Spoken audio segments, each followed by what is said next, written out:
Bonjour, salam alaikum.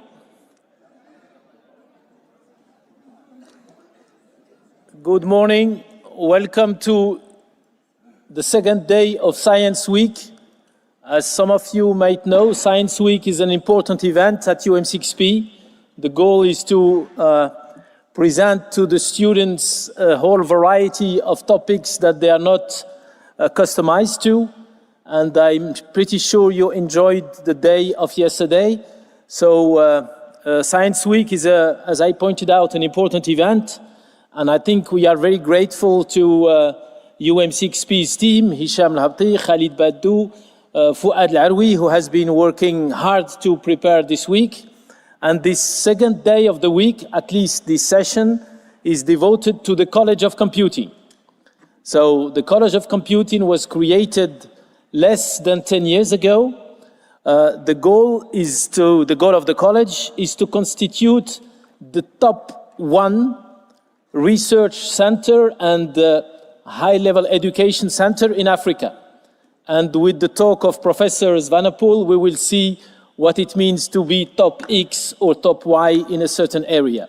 So the goal of the College of Computing is to become top one. How do we measure that the college is going to become the top one in research and education? Essentially, there are two outcomes or KPIs.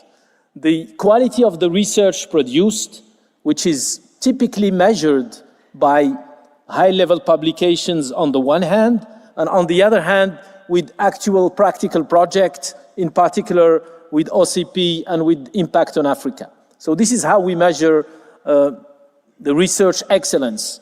And I have to confess that we have been extremely lucky to hire extremely good researchers and professors who are publishing in top venues where nobody in Africa has ever been publishing. I'm talking about top one conferences in databases, machine learning, and various areas. The second metric, as I pointed out, is the quality of the student. I like to think that all the students are here today.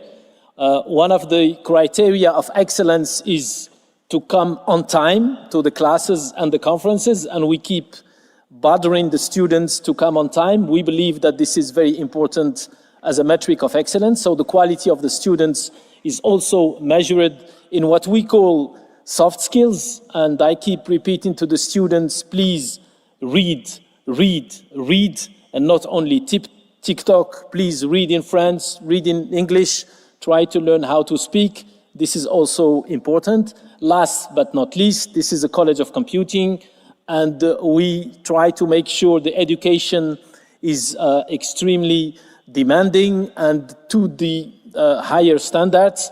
It's not obvious to realize or to understand or to determine what education means in computer science in the era of AI. So one of our motto is to say, we would like the students to learn how to use AI, but also to understand how AI works. This is extremely important. So the college has two campuses. Let me just share with you some data. The College of Computing in Ben Guerir. So there is one campus in Rabat, one in Ben Guerir here. The College of Computing in Ben Guerir has 23 faculty, professors permanents and research associates. And this is extremely important because this is, in my opinion, the first somehow matière première that we have. We have top professors whom we hired from all over the world, and they're really top-notch researchers and also very good teachers. 84 PhD students. That's quite a large number, and we try to make sure that they're selected from the best schools in Morocco and elsewhere. In terms of education, besides the PhD students, there are also what we call élèves ingénieurs. So the model at the College of Computing is similar to that of, for example, EPFL, is after baccalaureate 5 years, 2 years of class préparatoire intégrée, and then 3 years of specialization.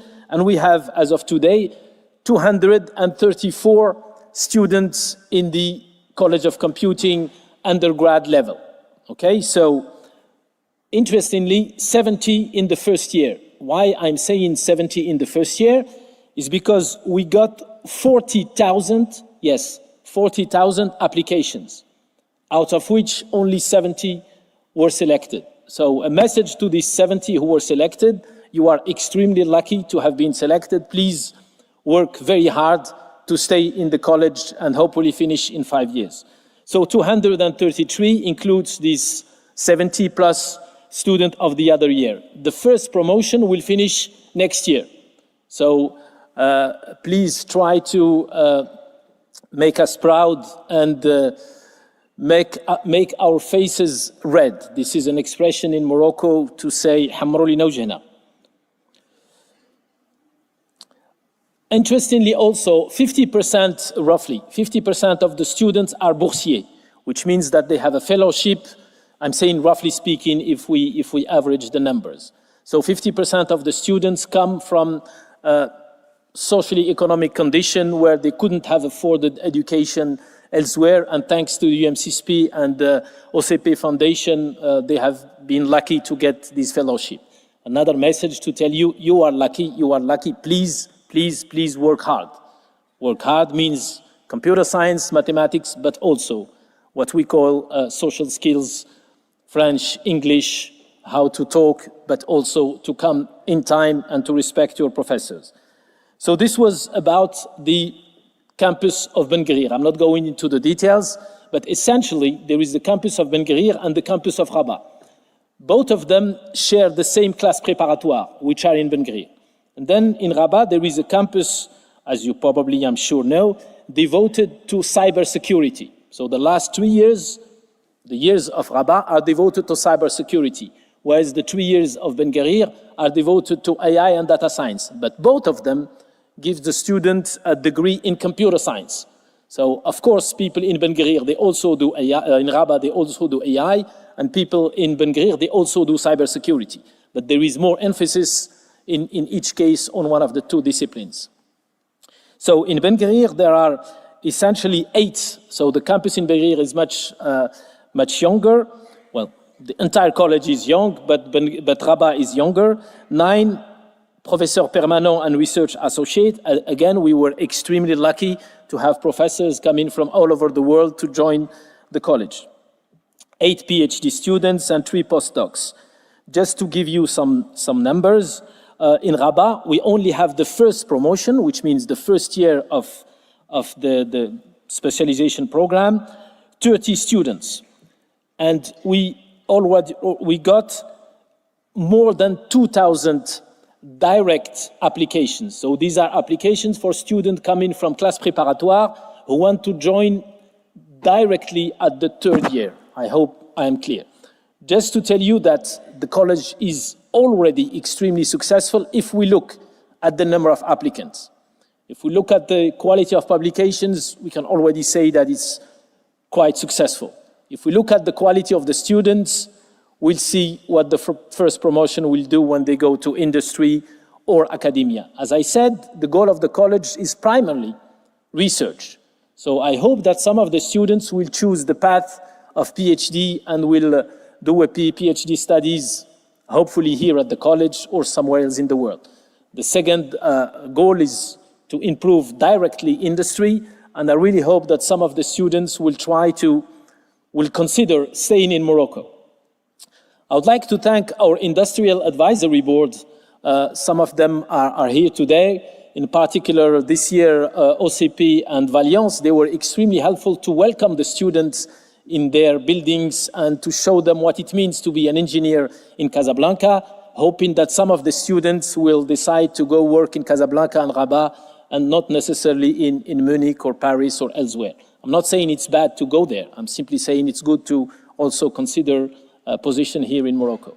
So I pointed out the fact that we managed to hire extremely good professors coming from all over the world, and to materialize that, we decided for the first year to have our speakers in the Journée de la Science be our own professors. As you probably know, the tradition has been to bring professors from elsewhere for Journée de la Science, and then they share their knowledge and they go back. This year in particular, we started with our own professors. We are extremely proud to have them, and they will be our somehow vitrine of excellence to you and to the rest of UM6P. We will also have our own students who will speak after our three professors. Some PhD students will present in a couple of minutes their topics, and some undergrad students will share with you their imagination about how their first startup would look like. So without further ado, we will start. Before having our own professor speak, I'm extremely happy and delighted to have Professor Willis Vannepoel, who will share with us some insights about how to build a college of computer science, or in general, any college. Willy has a strong experience in this matter. He has a very strong education. From Belgium, he went to the US, where he graduated from Stanford University, one of the top 3 universities in the world, at least in computer science. And then from there, he has been professor in the US. Then he was invited by the former president of EPFL, Patrick Ebicher, to build a strong computer science school, which he did at EPFL, and he will share with you some lessons he learned from building the School of Computer Science at EPFL. I think many people will agree that his achievement was a great success. After that, he worked also in Sydney, in Australia, where he did the same. And I'm extremely happy that Willy accepted to come and spend some time at UM6P. He will be around for a few weeks. Feel free to interact with him and try to learn from him, not only from the management side, but also from the scientific side. He will also give a couple of talks in Ben Grir and Rabat about his research. So, Willy, thank you very much for joining us. And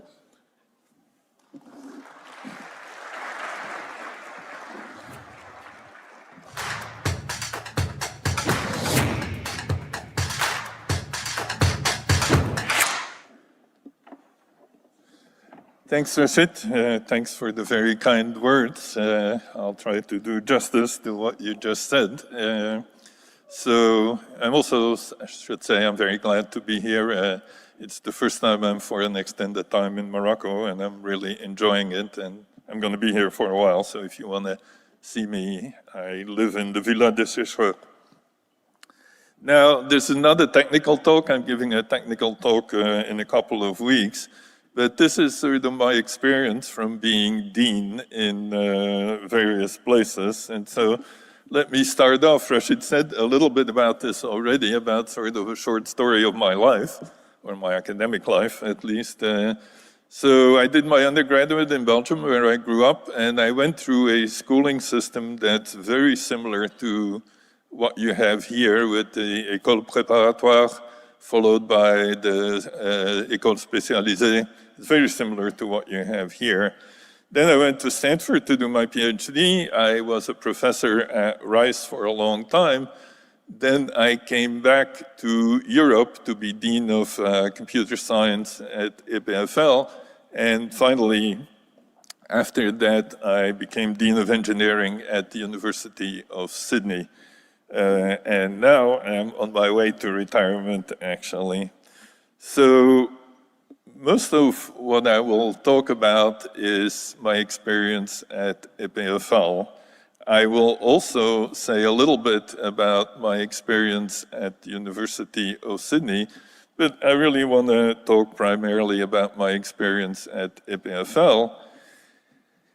And why do I want to do that? Well, because I think it was good, because I think it was a success story. EPFL developed very quickly from what I mean, there were already good people there, Rashid being one of them, but EPFL developed very quickly from a regional engineering college that was meant to train engineers for the French-speaking part of Switzerland to what is now a world-known institution. You can look at any ranking and you will see that, not just in computer science, although that was mainly my area, but also in other disciplines.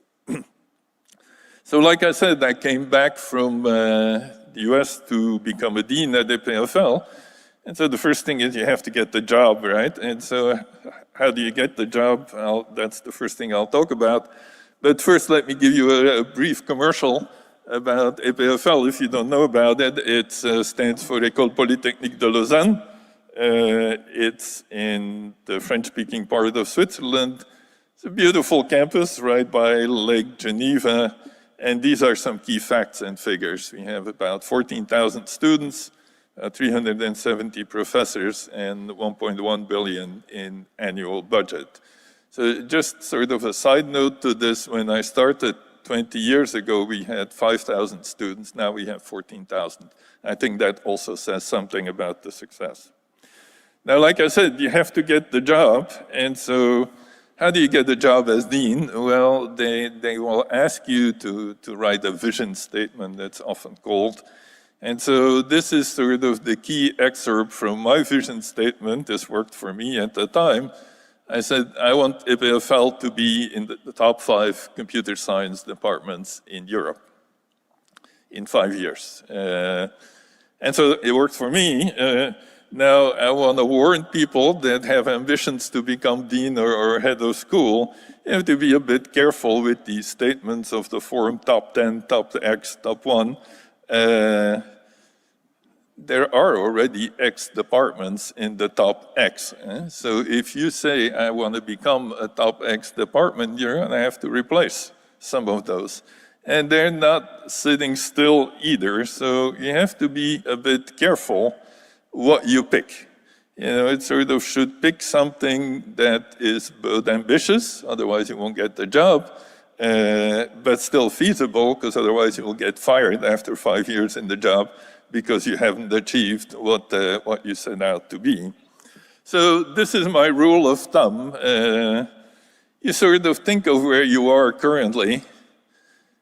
You add a bit to it, because people usually overestimate how good they are, and then you divide it by 2. So you say, you know, we're number 30 in the world right now, let's aim for 15 or something, 20. It's not an exact formula, but I think this is a good rule of thumb of what you can do reasonably and what you should be doing, what you should be aiming for. So with that in mind, you know, I got the job. And then I went to see a good friend of mine and a former teacher of mine, John Hennessy, is president of Stanford for a long time, also won the Turing Award and many, many other accomplishments. So when I was at Stanford, John was an assistant professor, and I took courses from him, and I got sort of befriended with him, and you know, our friendship lasted throughout the years. And so I went to see him. And I said, well, John, you know, I got myself into this mess. I'm dean now, you know, what should I be doing? And so this is what John told me. He said, and let me just read it out to you because it's important. The only 2 things that people will remember from your deanship is the people you hire and the money you bring in. All the rest they'll forget. It's sort of both a very profound and a very true statement. It's a bit biased towards the American world, where the dean is supposed to raise a lot of money from philanthropy, but the other part of what he said, the people you hire, that is really the key of any university, any administrator in the university. That should be foremost on your mind. And the reason is obvious, you know, the people are what you have to deal with afterwards. So, sort of a few key messages in this talk, and I put them a little more extreme than really, but in the university, in the department, in the faculty, the only thing that really matters is the people. You know, this is your raw material. This is what you have to build up and, you know, nurture. Now, there's different kinds of people in the university. There's the professors, there's the academic staff, you know, the research scientists, the postdocs, there's the students, there's the professional staff, and they're all important, you know. I don't want to sort of belittle anybody's accomplishments here, but the reality is professors are the most important. Now, I'm sure most professors will like that statement, most others may not, but it is the truth. I actually often think of a department as a football team. In a football team, the players are important. In the department, I think the professors are the most important. So, if you put all of this together, you say like, I want to be top X, and the professors are the most important, then your rule should be, you know, a top X department has top X professors. And then when you go to hiring, the question you should ask if you look at a particular candidate is this candidate top X in his area? That's really the question you should ask. Because if you have enough of these people, you'll become a top X department. If you don't, you won't. It's as simple as that. Now, there's of course the hard question of how do you tell, right? I mean, how do you tell that somebody is really good?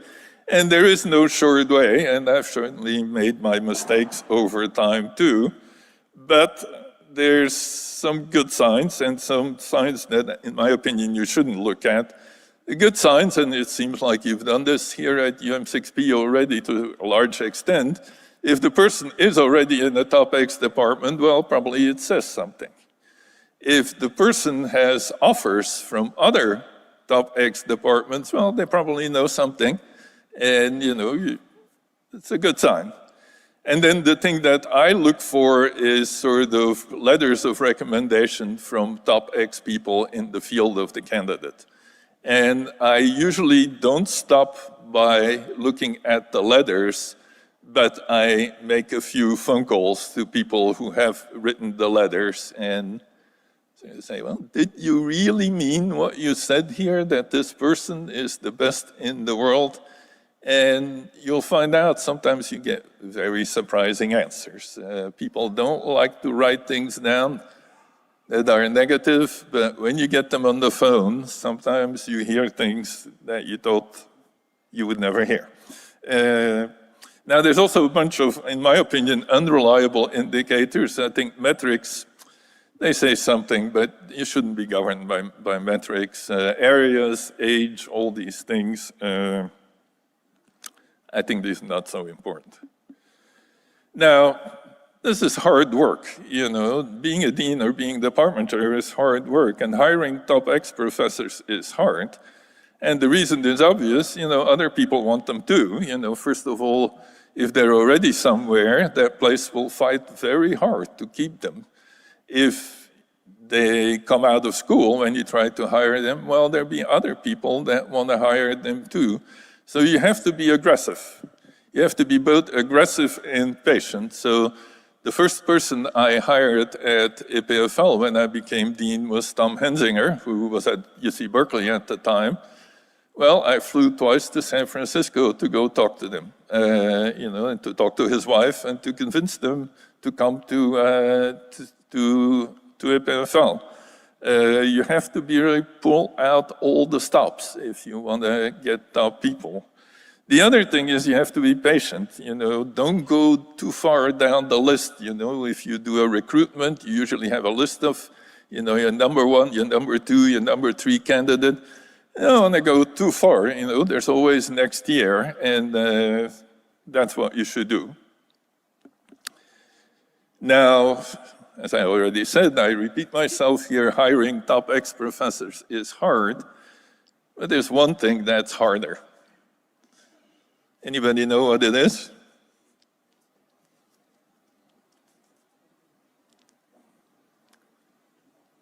No? Pardon? That is certainly hard to, I'll come back to that, but let me stick to the topic of hiring for a second.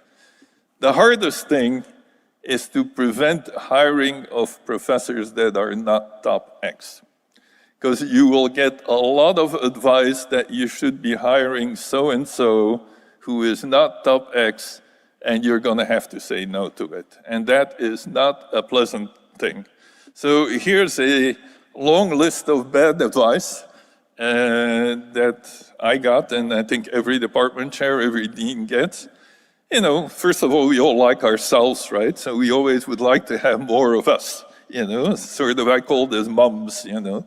I want to hire more of me. I want to have a playmate to work with in my area. We all like our own students. A lot of people hire their former students. I think that's bad news. Even if they're good, you should let them go out for a while. Then maybe later you can hire them, but they should prove themselves out there. Also, the thing that I've often noticed is if a professor hires his former student immediately, they usually get into a fight after a few years. You know, they don't. The student still thinks of himself as a professor. Professor still thinks of this person as a student, and this sort of collides over time. And then there's sort of all the, you know, the usual, you know, we should hire in this hot area. We need to be more interdisciplinary. We need to have more teachers. We need to have more senior people. We need to have more junior people. We need to have more women. On and on and on and on. And all of this is true, and certainly in computer science, God knows we need more women, and you need to be sensitive to that. But that by itself is not a reason to hire somebody. The person should be good, and if you need more women, you should go out and attract more women, not just hire somebody because she's a woman. That is the wrong approach. So slightly politically incorrect, but I think it is the truth. So if you do this, I can tell you from experience, you will listen to a lot of excuses for people you should be hiring that you shouldn't be hiring, and you'll make yourself a few enemies. Now, okay, let's say you were good and you hired these very good people. Now, what are you going to do with them? And so this is my second main point. The only thing you should do is get out of their way. Don't try to micromanage them. Don't try to tell them what to do. If they're good, they know what to do. You know, if you've hired good people, they know what's good and they know what should be done. You don't need to tell them. And this applies to all levels of management, you know, from the president down to the dean, the friends. There's always this tendency of sort of, I should be managing things here, right? You don't need to. These people are good. They'll manage themselves just fine. And you don't need to tell them, you know, you should do more teaching, you should do more research, you should go form a company. They know when it's the right time to do the teaching, and the right effort to put in, and, you know, when to start a company and so forth. So the one exception that I would make to me is for the young people, the people that just start their career, you have to provide them with some guidance, but not too much. The goal is not to tell them what to do, the goal is to direct them a little bit in the right direction. Now, the one place where you do need to get involved is promotions and tenure track, and I gather you do that already here, so I'm going to skip over this quite quickly. So tenure track is, you know, you go from assistant to associate to full, and so there's an initial temporary appointment, and then there's a path to a permanent appointment. Now, the reason I do want to spend sort of a few minutes on this here is because I've seen in Europe, at least, that this is often, so tenure track is a concept that comes from the United States. And what I've often seen in Europe, that this is sort of misinterpreted as to what it means. What it means, people think, is something like on the screen here, is some kind of hierarchy where the full professor sort of sits at the top of the pyramid and he has, or she has, her own associate professors, and the associate professors have their own assistant professors, all sort of in a big pyramid. If you've ever been to a German university, you know what I'm talking about. This is not tenure track. Tenure track is not a hierarchy. Tenure track is this. Tenure track is a number of professors that are at different ranks in the university, but that are all equal. And so, for instance, and this is not the case in several universities in Europe, all professors should be able to supervise PhD students, regardless of their rank. I think that's absolutely essential. Now, of course, the critical decision is promotion to tenure, right? And this usually comes at the same time as promotion from assistant to associate professor. So there's sort of two prevailing theories about this. The one prevailing theory, and it's an extreme, is the senior faculty, the full professors, they decide, period. And so when I started as an assistant professor, my first professor job at Rice University, my letter of appointment said, you serve at the pleasure of the senior faculty. You don't pleasure them, you're out. You know, it's as simple as that, and it was kind of shocking, but that's how it was. Now, the other extreme is, you know, you have to jump through the following hoops. You know, you have to publish so many papers in this and so many papers in that. You have to bring in so much money. You have to get more than 4.5 on your teaching evaluations and so forth and so forth. So clearly, you know, I'm painting extremes here, and the good path is somewhere in the middle. However, my philosophy has always been to lean towards the decisions of the senior faculty. You know, there have to be some guidelines, you know, on how to do that. And as a young university where you're just starting to do this, I would certainly advocate that you get some external guidance in that. But I think this is sort of the right thing. All this measurement and metrics, I'm very, very suspicious of, because it can easily be gamed. Now, people will tell you when you try to do this, the people will say, oh, but this is completely arbitrary. The senior faculty can decide whatever they want. It's not true.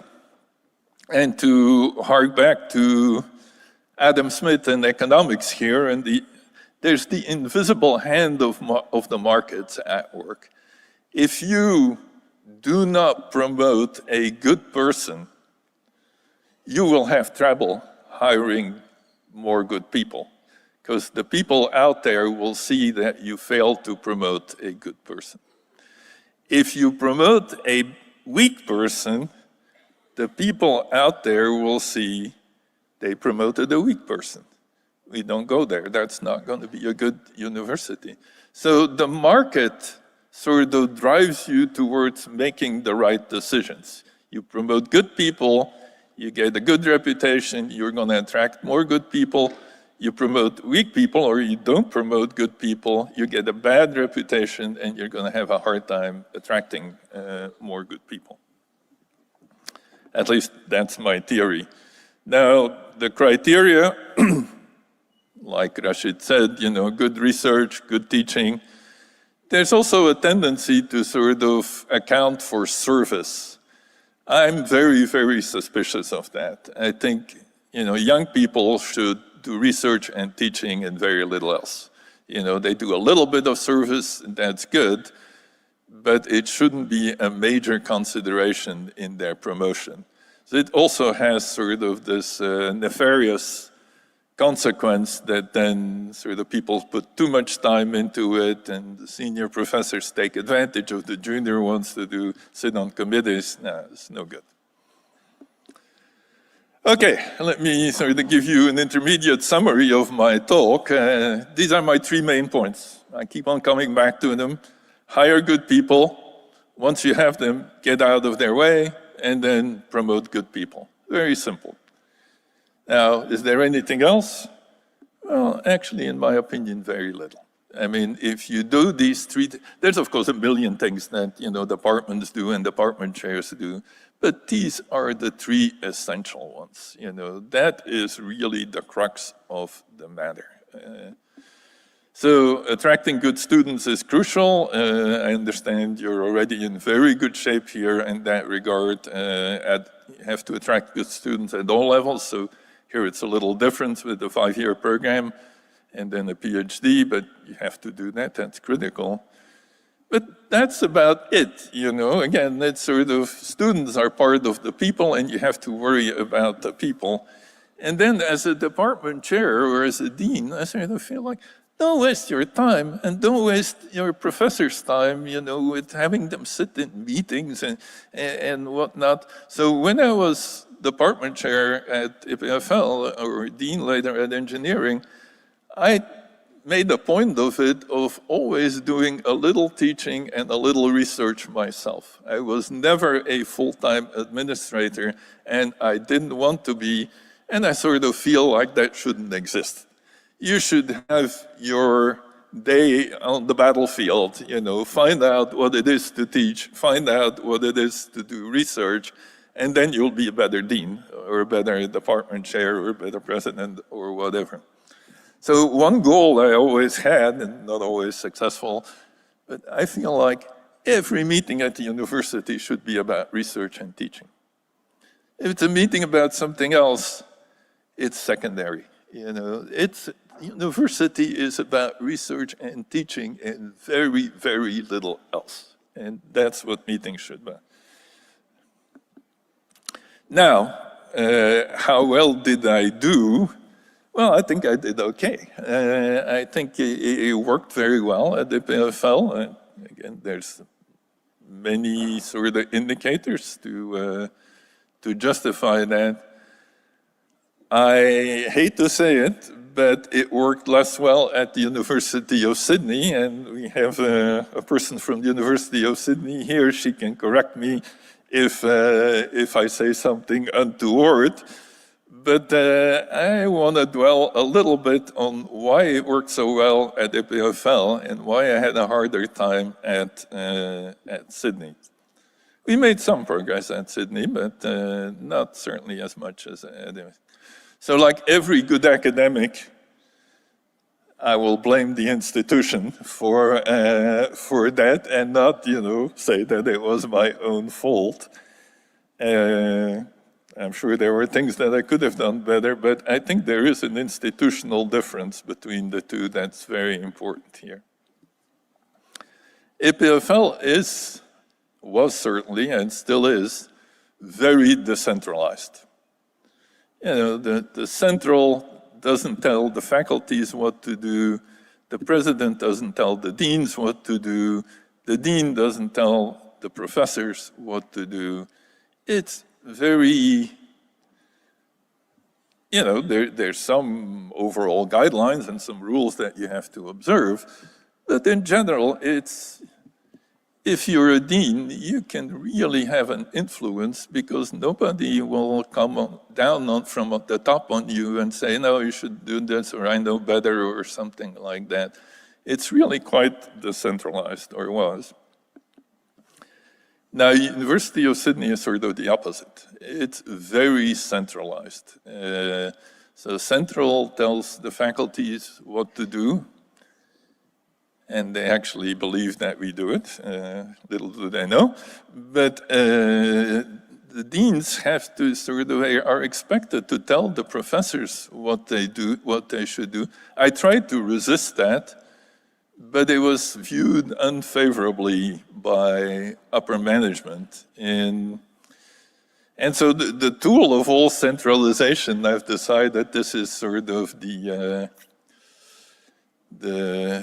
cinquième colonne, the fifth column in all of these things is this thing called the strategic plan. So people spend untold amounts of time on strategic plans, on writing strategic plans, getting consultants to help them with strategic plans, meetings and meetings and meetings, time that could be spent much better doing teaching and research. But anyways, they come up with a strategic plan, and then they say, and then afterwards they check that you obey with the strategic plan.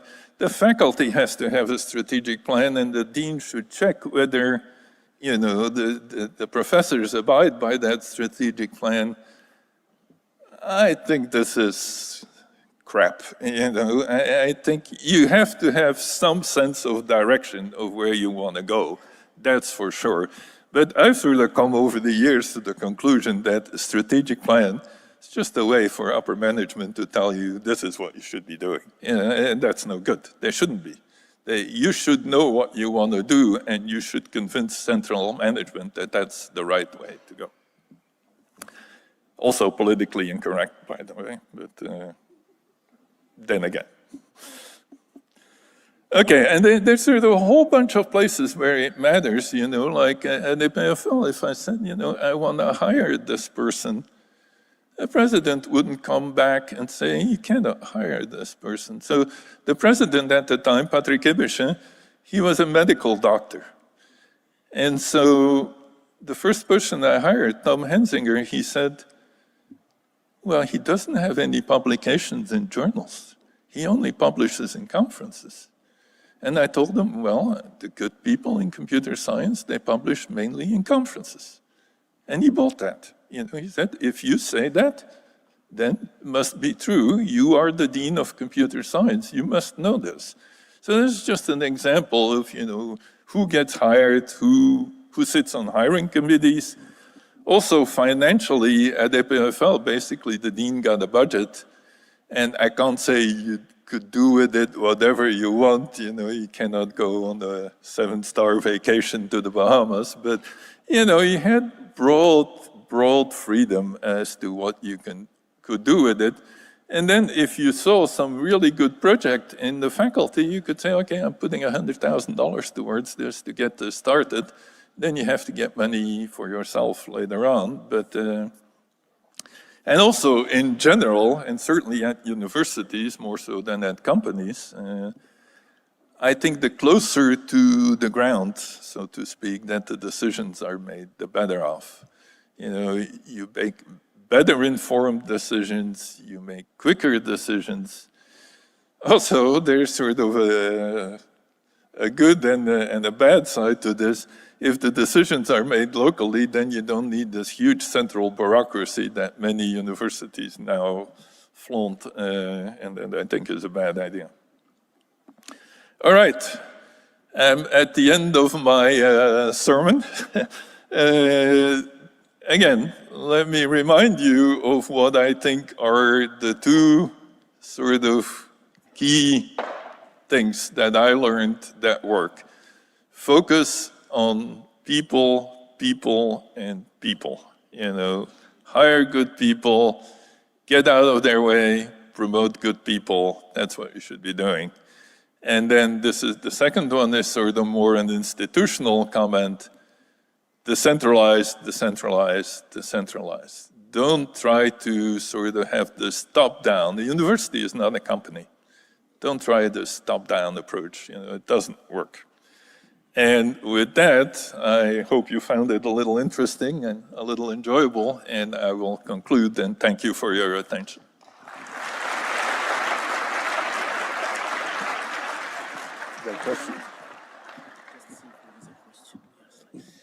Is there any question? As I said, Professor Swanepoel will be around for a few days / a couple of weeks.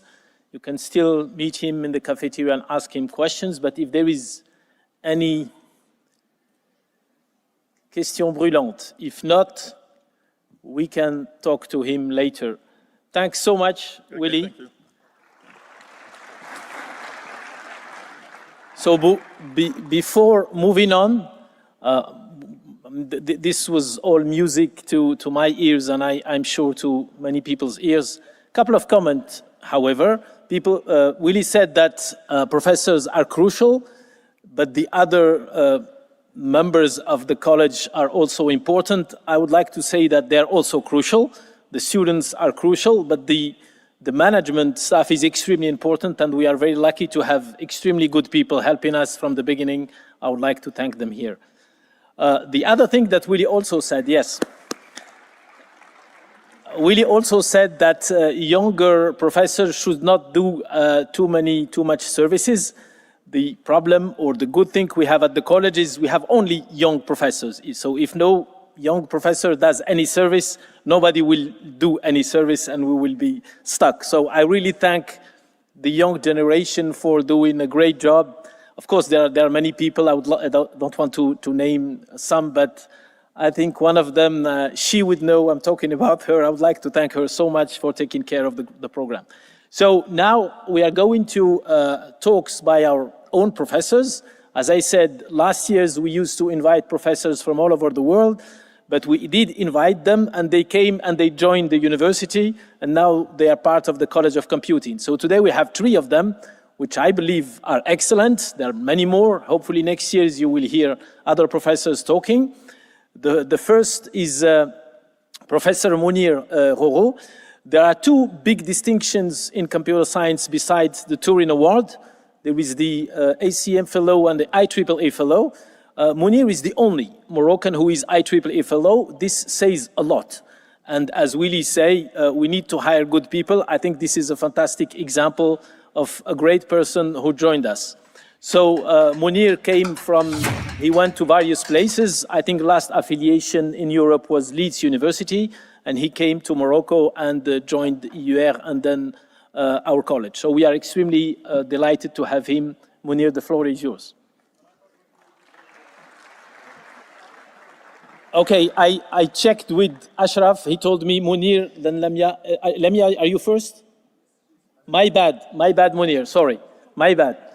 So, and I think it's better, it's better that we respect because the slides are very important. So the first, I think, is Lamia Azizi, who came all the way from Sydney. She was professor at Sydney University, and she came from Sydney to work with us, and she's leading the AI center in the college. So we are extremely proud and delighted to have an excellent professor coming all the way from Sydney to Ben Guerir, which looks the same almost. As sexy. Exactly. So is that how he moves? Yeah. Can everyone hear me? Okay. Good morning. Rashid, I was listening to Willie, and I'm very, very pleased to be sharing this session with Willie, with who I shared great short moments in Australia because he arrived just before I moved outside of uni. I was listening to him and I was thinking that you and the college are going to be accused of being sponsored for this session by Australia and the University of Sydney. So just prepare your defense. I want to go back to what Willie said actually about him not succeeding at the University of Sydney, and this is not true actually. This is his perception. But when we hired Willie to come to the Faculty of Engineering, I wasn't in the Faculty of Engineering, I was in the Faculty of Science. We were so excited to have him because we had so many problems with this Faculty of Engineering. So actually Willie went from there to there. This is not success for him because at UPFR he went from here to there, but actually this is not true, Willie. We loved having you. The University of Sydney was lucky to have you. Unfortunately, with the change of management, all the good people were out because the mindset has changed. So today, I'm very happy to be talking about the digital twins. And actually, it's not a technical talk. I see a number of our students who are probably used to see me teaching more the technical part of AI and generative AI.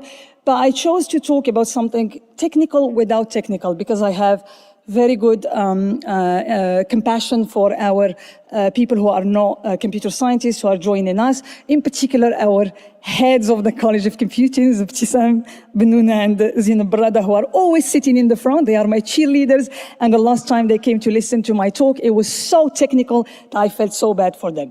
There is another reason why I chose to not do a technical talk, for the simple reason that Rashid has already said, that the college has shown that we have great publications already. And the other way of measuring our success as a college is actually our impact on the world. It doesn't mean that publication does not have impacts, but publications, we can show them.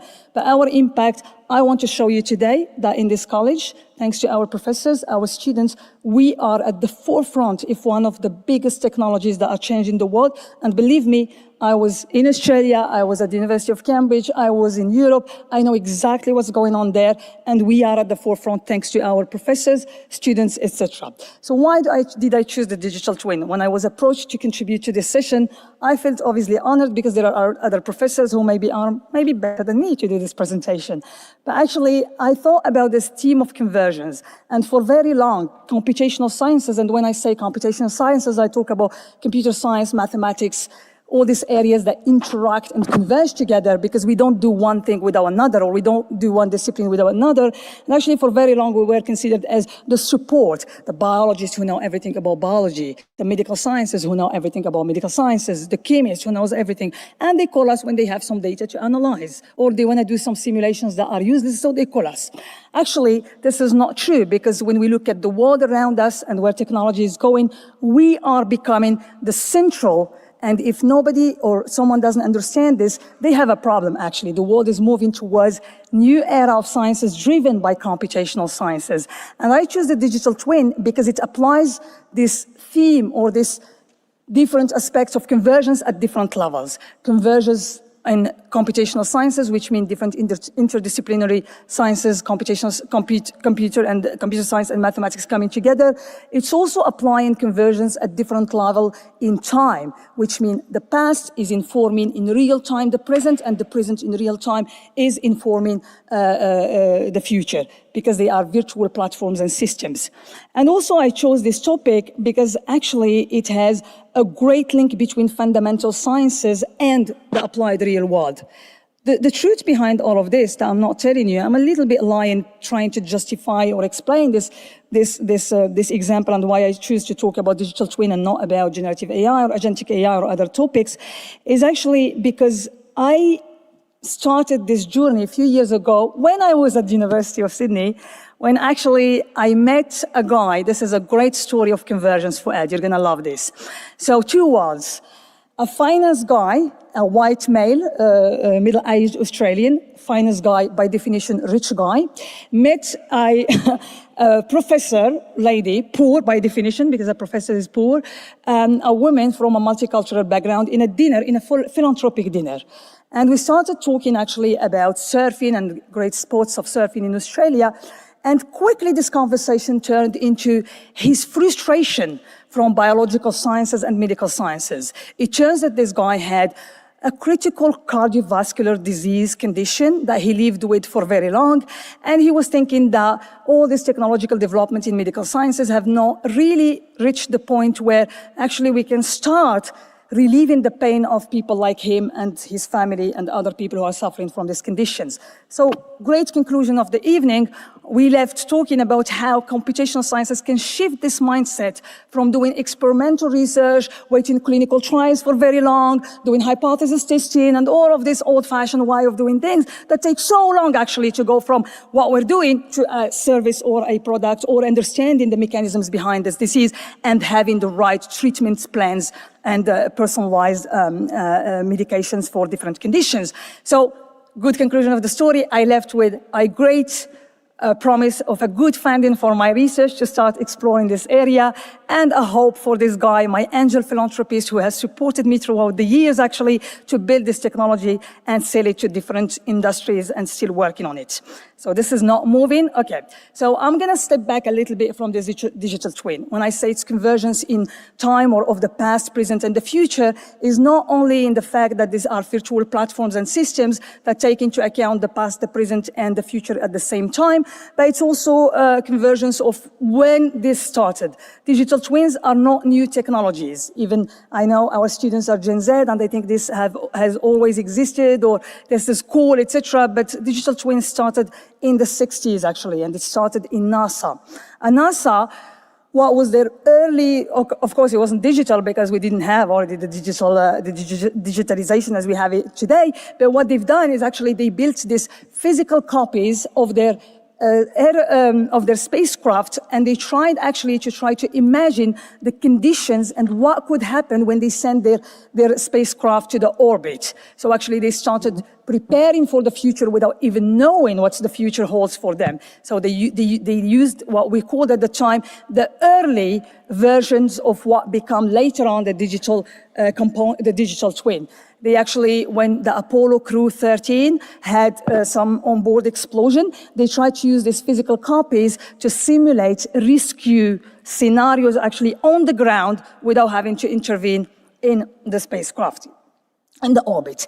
So it took a little bit too long before we get to what we call today digital twins. It's only in 2002 where Michael Greaves, who is a scientist and a researcher obviously, and a businessman now, who developed developed a schema of a conceptual framework of a digital twin, which is a link between a real object in the world and its virtual replica, and with exchange of continuous data between the two worlds. And this is when we started coining this term of digital twin, talking about one object in real life and its counterpart in the virtual world, and they are talking to each other through exchange of data, and we see what are the components of this digital twin. And actually, this is when we started seeing this technology emerging more and more. So it started more obviously in the aerospace, in the aviation industry, cars, its automotive industry, etc. But now in 2026, we hear about digital twin everywhere. We hear about them in healthcare, we hear about them in manufacturing, we hear about them in aviation, obviously, and in urban planning and more and more. So what is it exactly? Simple. A digital twin is simply a representation of a physical object or system, and the physical object or system could be anything, and I'm going to show you the examples. It's very versatile and it's very wide. What is a physical object or a system? And actually, this is a representation in real time, and there is collecting real-time data to accurately reflecting its real-world counterpart, behavior, performance, and conditions. The key components of this digital twin that is different than what we know about simulation, and we know our students know that we study simulations as well, and there are some professors around us who work on the simulation world. The difference is actually, or the key component is this real-time two-way exchange between the object and its virtual replica, ensuring that the simulated conditions are accurately reflecting the physical world. When we talk about the digital twin, it's not a technology per se, but it's a conceptual framework that actually we can design it as we want. So sometimes we're going to have a relationship between simulations, mechanistic models, and real-world data observation models, or it can be just part of it and another part that we design. So that's what makes them very, very versatile and make them very appealing in different industry applications and sectors, because they allow for every product, system, or object we are interested in having this life cycle analysis from the beginning of the value chain until the end of the value chain, simulated any conditions or changes that could happen under different performances, under different changes of environment, and also because actually allows them to do continuous monitoring in case to anticipate any failure of a system, to anticipate any rescue scenarios that people have to put in place before even happening, etc. So why they are very appealing, or why they have this versatile scope actually, because they could be used in different ways. They could be used either to have a physical representation of an object, a system, or a product, and it could range from bridges and buildings to cars to even the full Earth, or even do some complex system modeling, in particular for things like traffic patterns that are very, very complex to capture, both with some real data or measurements, or both by just simple simulations. And it can also be useful to model complex systems like weather events, or weather variations, which are very hard problems actually in practice, or healthcare treatment. So digital twins are not one discipline, are not one technology, are not one area. When you look at them at the high level of technologies, we will say that they are a combination of AI, blockchain, IoTs, as Munir will talk to you about. So it's a combination of different parts. So no one person can build a digital twin. And I love when people say, I'm an expert of digital twin. Great. I don't think you are an expert of digital twin, because if you knew exactly what was a digital twin, you would understand you cannot be an expert. There is a team of experts, of that can build a digital twin. So this is what we call convergence of disciplines and technology. So not one person, is a team of people who have complementary expertises. So of course, I'm not going to go into the details because I know that Rashid has a Swiss watch and he's probably going to tell me you're talking too much. So actually how it does work, it's just simply a combination of different, or this is the most relevant components for a digital twin. We have a physical asset. It could be an object. It could be a system. It could be a car. It could be a weather pattern. It could be anything that we're interested in monitoring, simulating, or analyzing. And then we have what we call the virtual model. This is actually a representation in the virtual world of this model.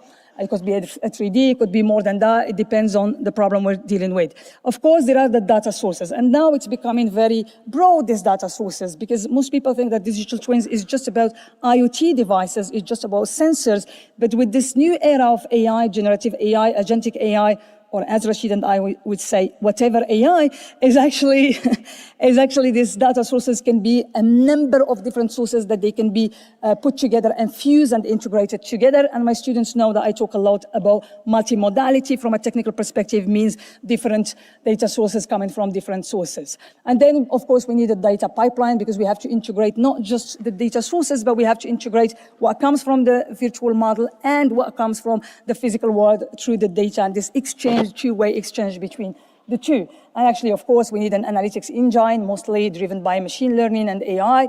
And obviously, because most of the time we use it, it's used by people who are not technically very amazing, or they don't know what's behind the scenes. So we know this visualization dashboards, and this is why we see these interfaces between that people are using to control, to monitor, to simulate, to change the parameters, the conditions, and see how the system behaves or how it changes.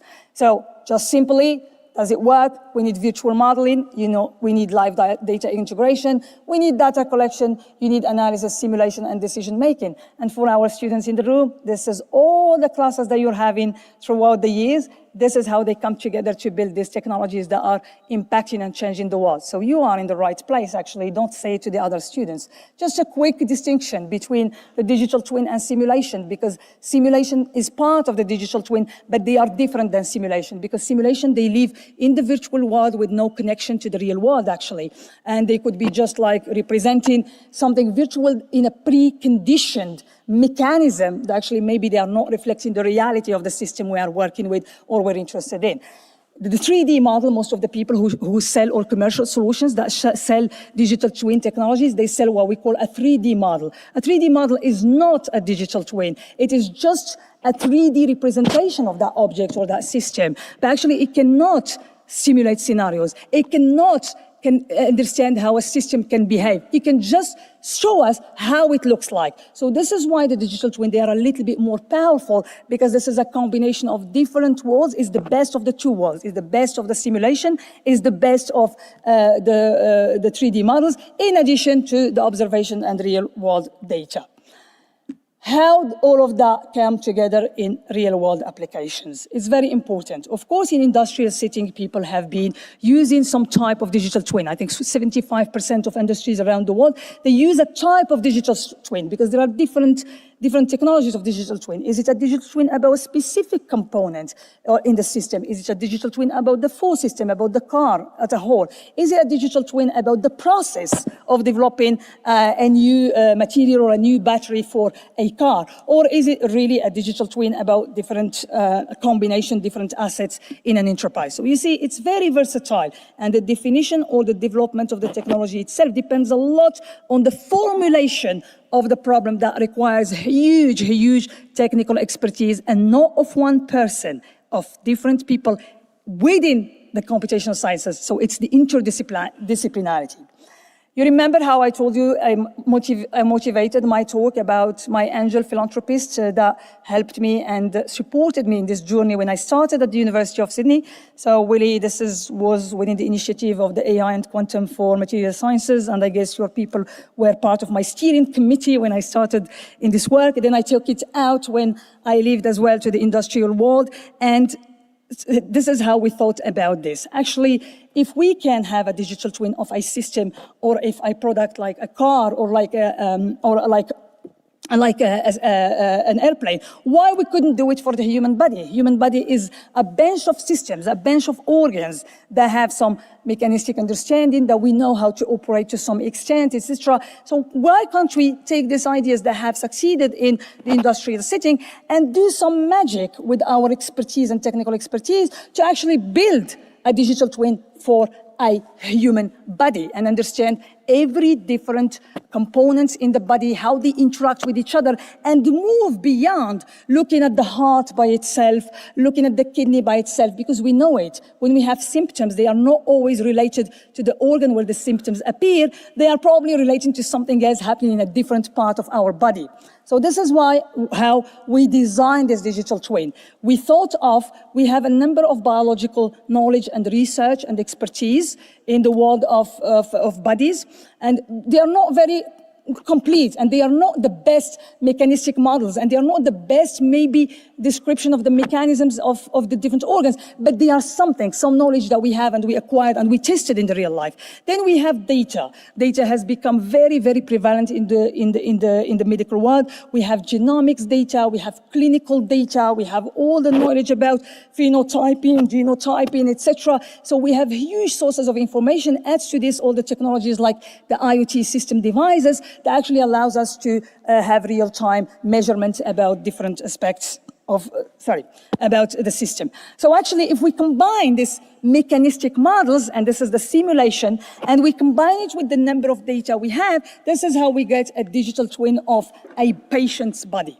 Of course, we were not going to do it for the whole body from the beginning. You remember my angel philanthropist? It was really to pay tribute to him that we started with the heart, because he told us how it was painful for him and his family, all these diseases. So what if we start tackling the problem of the heart? And this is our design. We went to work with a number of biologists and medical researchers around the world, in the Asia Pacific in particular, in the United States and the UK, and we started to combine what we call the mechanistic models and statistical models. Of course, now we say AI, but at the basics, AI is just statistical models that are a bit more powered by computational power that become machine learning, and then machine learning become now AI, etc.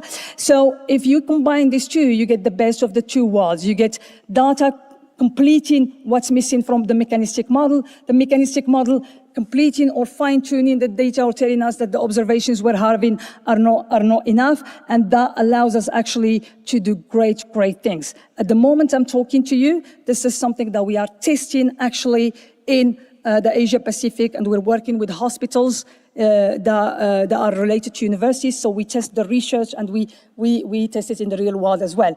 The next step is, once this framework is validated, we're going to go to the other organs, and I am very pleased to be here at the university at UM6P, because the next breakthrough in medicine is going to happen here. Okay, in the College of Computing. Agriculture, actually. Agriculture. This is not a video that is very expressive, but this is just how we imagine agriculture in the world. Of course, this is Hamid the farmer. I don't know his name, I just made it up. So this is the farmer. What's the problem on agriculture? Agriculture has a big problem called the soil understanding. There've been a huge amount of research, investment in methodologies of how actually we can understand what is a soil. We can understand the different mechanisms affecting the soils, how the different parameters that we understand come together and affect soil health in a region, depending on different environmental parameters, depending on different conditions that are different from a region to another. The problem that every research that has been done, every discovery that has been done on soil systems in a small part of the soil system. So we're not taking the full system as a whole. We look at the biology part of it, we look at the chemistry part of it, we look at, the environmental part of it, but we don't look at the system as a whole. So the idea would be, let's imagine that we have a digital twin of the system, and the system is the soil, and understand everything about the different interaction between the different parameters that can affect the soil and can affect the soil health. What this would do for us in the world, this would do that actually Hamid the farmer doesn't have to go and collect the data and do experimental designs every time to understand what are the best practices he should be doing when it's raining in this region in Morocco, it's in the north or in the south, etc. This is the biggest system of soil system that understands everything about the different regions and allow farmers actually to intervene in the virtual world before going to the real world. So maybe this sounds to you that it's science fiction and we'll never be able to do it. Well, hallelujah. We started this with OCP NutriCrops, thanks to their partnership. Here in the College of Computing, we have our students who started and engineers who started already developing this system. It looks like a non-sexy database, a non-sexy dashboard, but this is just to show you that we have started already thinking about the system, and we are really in the way to be building the first. And I'm going to be very arrogant, actually, because I have not seen it yet. If someone knows about something that exists, please let us know that we look and we do something better. But this is going to be the first soil comprehensive digital twin of a soil that takes into account not just Morocco and Africa. Of course, they are our first targets because we are here, but it's going to take into account all the regions in the world. Finally, my coup de cœur project, and I hope I'm not taking too much time, it's redefining what is possible in the world, how we impact the world in a way that is not just about prediction and forecasting, but actually reimagine how our world can be differently. Renewable resources, aviation industry has not had any breakthroughs for very long, actually. We still do the same old thing as usual. This project, Rashid said in his introduction, well, we're going to wait for our students to go to the market this year to know if they are doing a great job. Rashid, I want to tell you something, maybe you know or you forgot. Our students have already made an impact in the world. They went on internship to work in one of the most impossible projects in the world. This is Climate Impasse, a vision where we change the aviation's systems. We're going to run around the world, fly around the world for 8-9 days, non-stop. But you know what? With hydrogen, with not fuel. So we are redefining the sustainable aviation world, actually. And this project seems like impossible. When our students went to join this big project that is not in Morocco, this is in France, and has all the big people, the big companies around the world in the aviation, and we have also the big, one of the leading companies, Science School of Material Sciences in the world, and there are many, many other actually partners, etc. But when they went to work on this, they went on internship, and they didn't go to work actually on this. We showed them that actually we don't need to wait for them to collect data. We don't need for them to do tests because they're not going to be doing any tests. This is a plane that is supposed to fly over the whole world. We're not going to, the pilots are not going to be able to go to the south of Morocco and do some tests and collect data and then go to China and do some tests. This is not possible. They're going to do few tests in some similar conditions to what eventually they're going to be flying around the world, etc. And we don't have any knowledge about how this plane should be. We don't know what are the conditions of this, what are the possible failure scenarios that could happen. So when our students went there, they said, we don't need to wait for data. We know how to do it because we were trained very well at the College of Computing, and we're going to come up with a digital twin, not a digital twin of the airplane itself, because that's something we'll leave it to the other partners in the projects who know how to do it. But actually, this is not working, but this is a video, it's no problem. It's just showing that we started thinking about how to exploit this digital twin to show and to make our pilots get trained on flying on this plane in a virtual world, taking into account all the different conditions of flights around the world, all the environmental parameters that they could be encountering during the mission, all the consumption of hydrogen that has to be controlled and optimized during the flight, because it's not like fuel where we know what would happen and what's the quantity necessary for different parts of the flight. And guess what, Rashid? In 3 months, they did an amazing job. That after this, the team actually exploited this result to show very, very promising early results. So, Rashid, for your information, and you know this, the 6 of our students has gone again now to really continue building this. So I think the impact, you started to see it. Maybe you wait for more, but you start to see it. In the same spirit, we know that this plane actually is going to be having problems. Certainly, it's a critical mission. We probably will have some sensors and IoT devices that will not be working or that will not be giving us signals before time. So using this technology, again, the digital twin, we can have an environment where we can have all the possible scenarios of failures that can happen even without having all the data we need, but we exploit the simulations, we exploit this digital twin design to actually start to be preparing our pilots for this this mission and have for them all the possible scenarios they can anticipate. The videos don't work. I don't know why, but you can trust me that they are working. We showed them in other events, so this is not just a fake news. And actually, behind all of this, there are a huge number of professors from different disciplines, from different countries working together, researchers. I didn't put them there because the list will be too long, actually, but they know that I'm very grateful for the work we do together. They know that I learn a lot from them. But the most important people in these groups are our engineering students who will be in the markets this year, our PhD students who joined, and particularly I'm very proud of one of them, who actually is a Moroccan who went to study in China and came back to do her PhD with us in the College of Computing, and our research engineers who are actually Moroccan students who studied in Morocco or who went to work in France and came back to help us link between the different professors, the different research scientists, and the industrials we work with. And this is the most important thing, is expertise and generational convergence. Thank you so much.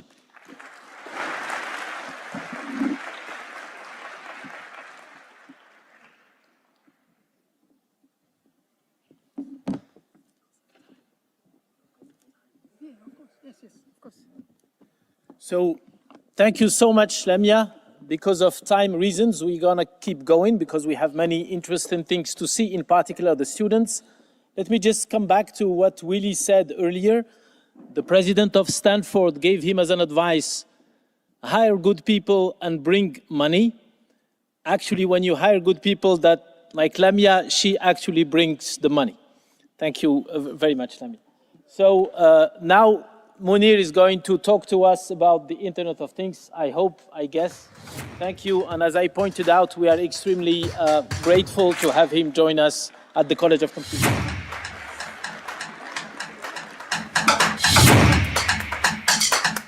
Thanks, Rashid, for this generous introduction. I must admit that it does put some pressure on me, so I'll try not to disappoint. How can I change slides? Just by pressing on this? Good morning, everyone. Today I'll be talking about something that sits at the intersection between several fields: artificial intelligence, wireless communication, and a bit of neuroscience. And how this convergence will reshape what we call the Internet of Things, not into an Internet of devices, but an Internet of intelligent machines.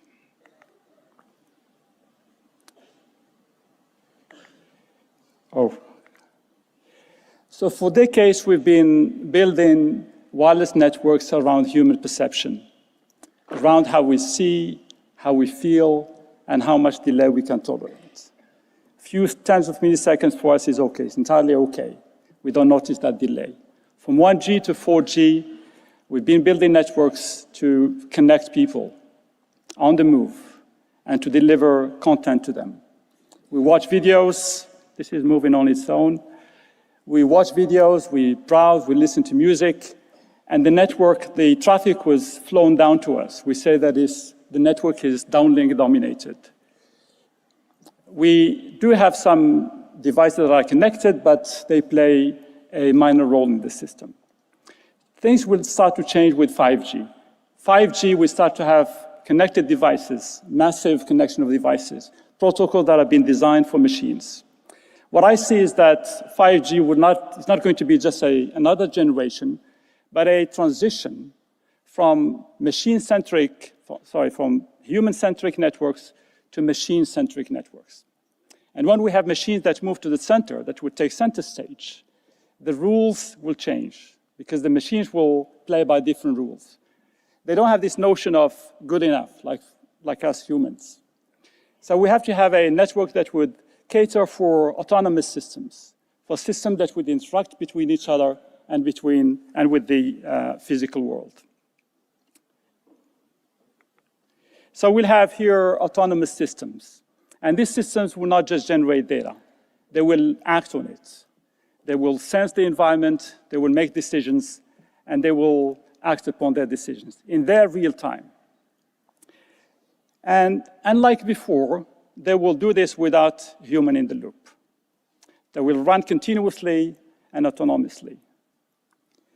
So what would happen when we have billions or hundreds of billions of these devices that are running continuously and autonomously? So in engineering, we have this temptation of, if we could do more, if we could react faster, we should. We have been designing systems that are always on. But the problem here is that we would hit a wall. The wall is that every computation has a cost in terms of latency, bandwidth, and energy, particularly for battery-powered devices. So the question or the problem is not whether we can process everything, but the question is, what is worth processing? Because intelligence is knowing what to ignore. And this is actually very well known in philosophy and psychology. Wisdom is often described as knowing what to overlook. So how can we build systems that ignore what is not worth processing? Nature has solved this for us. The brain doesn't process everything. In fact, it ignores most of what's going on. It selects, prioritizes, and adapts to the situation. So intelligence requires adaptation. And the brain does this on just 20 watts, which is equivalent to a dim light bulb. So the brain is not efficient because it's powerful, but because it's adaptive. So the question that we should ask ourselves is, how can we mimic this adaptive behavior of the brain? How can we build systems that are adaptive? I think we need something that I call the cognitive IoT, cognitive Internet of Things. Systems that don't just act, but they adapt to the environment. And this is based on 4 pillars. By the way, this notion of cognitive IoT, we've defined this about 10 years ago, but at the time, intelligence was centralized. What has changed today is that we have intelligence that can be distributed. So this is based on 4 pillars. The first one is adaptive sensing. This is like the brain. We focus attention on the things that matter. For example, for human vision, the retina suppresses most of the sensory inputs. So we have this optic nerve that acts like a bottleneck. Well, this is a note for my information theory students who are here. So the sensing should be adaptive. It should focus just on what matters. And then we have inference. Adaptive inference means that we have to adjust the computing power just to the task that we have at hand. And I'll come back to this. We have adaptive communication. We should not communicate all the time. We should not talk all the time. We should talk when it matters, and we should transmit what matters. For example, by doing semantic communication. And last but not least, we have to perform adaptive collaboration to know when to act on its own and when to seek help. Help from other devices, from the edge server, or from the cloud. So these are the 4 pillars for my cognitive IoT system. So how do we obtain this distributed intelligence? There's a lot of effort that have been going on from the wireless communication community by developing 5G and edge computing systems. A lot of people working on hardware to build accelerators for AI models, and obviously to design efficient AI models. And of course, in edge AI, which is a very hot topic, we have to be concerned about the memory footprint, the energy consumption, the compute, and the bandwidth. So we've been involved in this Horizon EU project, whose goal is very ambitious. What we're trying to do is reduce the energy consumption by a factor of 100. And this is not going to be achieved by incremental changes. We really have to redesign and co-design hardware and software. We have many partners working on the hardware components, ETH Zurich, UU Delft, and other academic institutions. We focus on the efficient AI by building models that are adaptive that would adapt the processing to the difficulty or the hardness of the task. So this is a position paper where we try to answer the question whether we can perform petaops per watt at the edge. So when making models efficient, there's a lot of effort that have been put into making the model compact, the AI model compact, by doing specification, pruning, quantization, parameter sharing, and knowledge distillation. But the problem with this is that the model that is deployed, when it has been optimized, it is static. It's the same model that is applied to all inputs. The question that we ask ourselves is, can we do better than this? So, for example, if I ask you to tell me whether there is a cat on the picture or not. So for this image here, it's very easy. Now, if I go to the next image, we can still tell that there's a cat on the image. Slightly more difficult here. But here, if I ask you to identify where the cat is, it is very difficult. So the brain would adjust the effort depending on the input that we have. So here, if you look very carefully, you have to look for the thing that doesn't have a beak. That's somewhere in there. So it means that the effort that we should allocate to the task depends on the hardness of the task. And this is not what we have for AI models today. AI models today, we build a deep model, neural network, that would give us good classification performance. But in fact, if you plot the performance versus the complexity of the model, for easy samples with low complexity, we have good performance. And for hard samples, we have to have a deep model. But having one model for all kinds of input is wasteful. So the idea behind adaptive inference is to adapt the processing to the hardness of the input. That's the main idea behind adaptive inference. So how do we do this in practice? We've been exploring a number of ideas. One of them is early exiting. We have this deep neural network, and we attach to this backbone, intermediate decision blocks. For example, here we have 3 exits before the final one.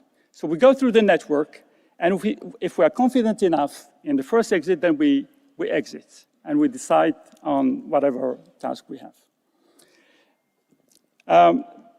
This seems simple, but the training of such models is very complicated. The reason for this is that we have multiple loss functions that we have to optimize instead of having one loss function.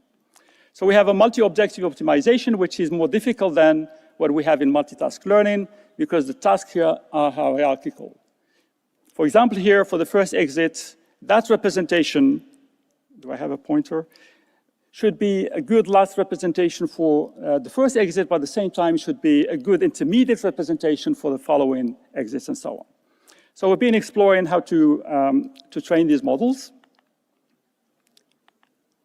The second idea that we've been exploring is comes from neuroscience, what we call predictive coding. Predictive coding, the idea is simple, is that the brain predicts what to expect to see and processes only the error between the expectation and what is observed.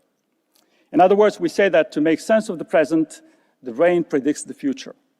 And this is according to neurophysiologist Muckley. This is probably as important to neuroscience, to the evolution is to biology. So your brain predicts all the time. This is basically how we learn and how we make sense of the world. So we've been using this idea to build low complexity and adaptive inference models. So here, instead of having a deep model, we have a shallow model, but we adjust the reasoning that we do over this model. So the number of reasoning cycles depends on the hardness of the task. For example, if we have an easy input, then having one reasoning cycle would do the job. But if the task is more difficult, then we have to reason over the shallow network multiple times. And the processing within the network is based on this predictive coding principle.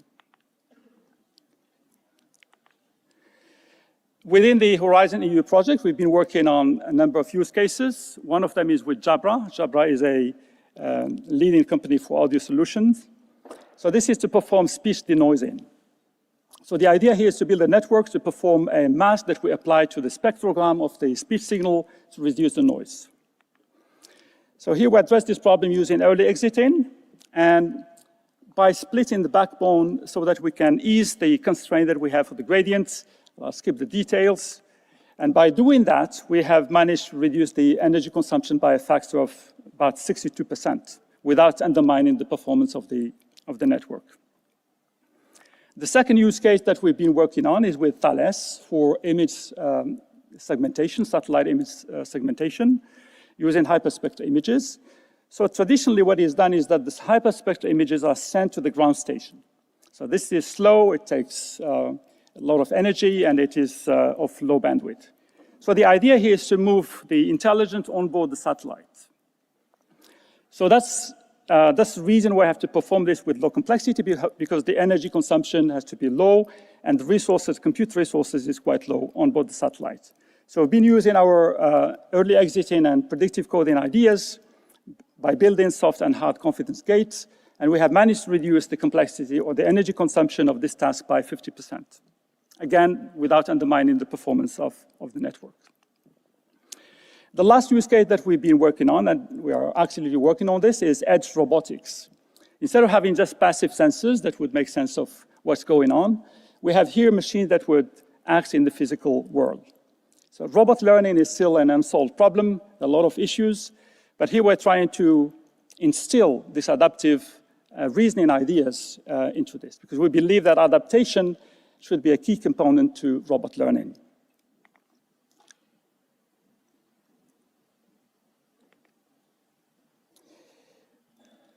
So I'd like to conclude just by a couple of points. First, that intelligence is no longer centralized, and that resonates with what Willie was saying. Everything should be decentralized, and this is what we have with edge computing.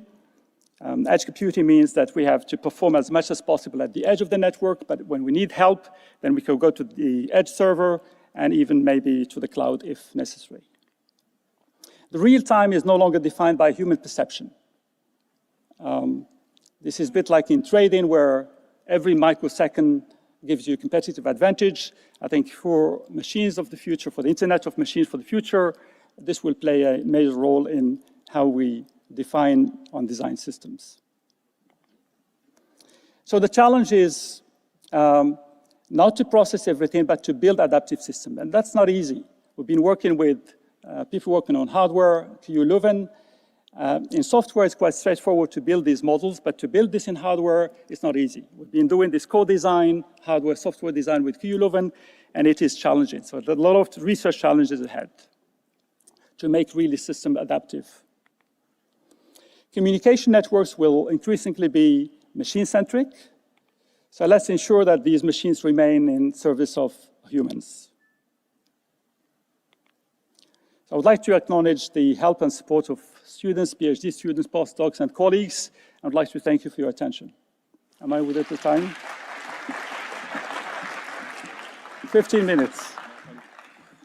Thank you so much. Excellent timing. Again, Munir is professor in the college. He's around today and in Ben Gurion, and he's around all the time in Rabat. Feel free to contact him, especially the students, but also the others for questions, and maybe doing a PhD with him. He's a fantastic advisor, so I heard from his students. Thanks so much, Munir.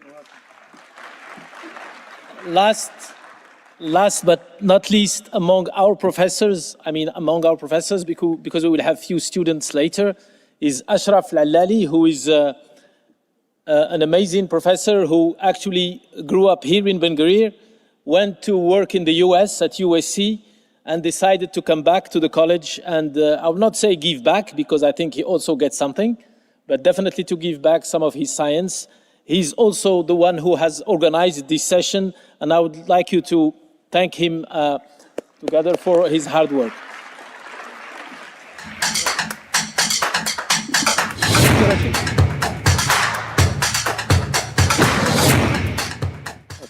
Thank you, Rashid, for this gentle and nice introduction. Assalamu alaikum, good morning, everybody. It's a pleasure for me to be here. And as somebody who, like Rashid said, organized this, I will be the sacrifice and shorten my talk, because I'm the one standing behind you and the students. What I want to introduce today is I want you to leave with something that is slightly and quietly changing the way we look at biology. So if you want an analogy, this is kind of what was happening in 22, 23, elsewhere, and then one day we had generative AI in ChatGPT. So similarly, right now, as we speak, this is happening in the biology world, and it's changing the way we look at biology and the way we interpret biological data. And I'm not talking about another tool. I'm actually talking about another way of thinking. This changes really the perspective of how we look at biology and how we look at, and how it actually relates to everything else in life.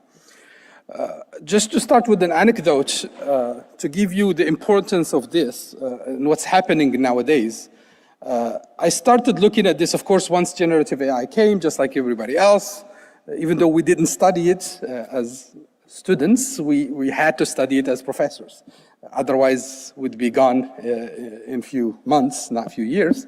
And so I started introducing myself to this by taking on one of my brilliant students who's now doing a PhD in my lab. He was back then a master's student in the college. And so he was doing a project. And he had 3 months to do something complete, to present. So he's an engineering student. And so it was the right time as when this happening with generative AIs and starting to see that this could be applied to my world, to biology, as well as it does to natural language. So I gave him my thesis work. This was something I have worked on for 5 years, and then I gave him 3 months to replicate A to Z, and he was able to do it in 3 months and actually get better results and end up publishing the work in a much better journal than I published my thesis. And so this was all thanks to his brilliance, but also to what generative AI has done to the world. It has changed the way we're thinking. And so this anecdote is just to show you that what I'm going to talk about today, just to introduce slightly, is going to be talked about a few years from now. So for decades, we've been talking about, we've been reading the genome, the genetic material of the DNA of nature. We were looking at it as an instruction manual.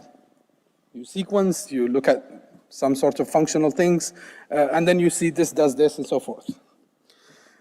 But we now are actually in the era of interacting with it as a natural language, and that changes the paradigm. So the idea is, what if we look at the DNA as more than just code, but more as a language, okay? And if we're finally, right now, this language, we're actually finally beginning to know how to read it. And that's the point that I want to drive today with the audience. We're right now at the genomic language revolution, which is a conversion between AI and biology to change the way we look at human life. So let's talk about the scale first. So if we look at the human genome, once it was sequenced after a decade, it ended up being 3.2 billion characters. If we were to print this out, we would fill a huge library with 3,000 volumes. Okay, so we've sequenced it, we were able to store it, we can actually search it and look for things that are known to us, proteins. But the problem is we didn't have the index for this library. We didn't know what all of it meant, okay?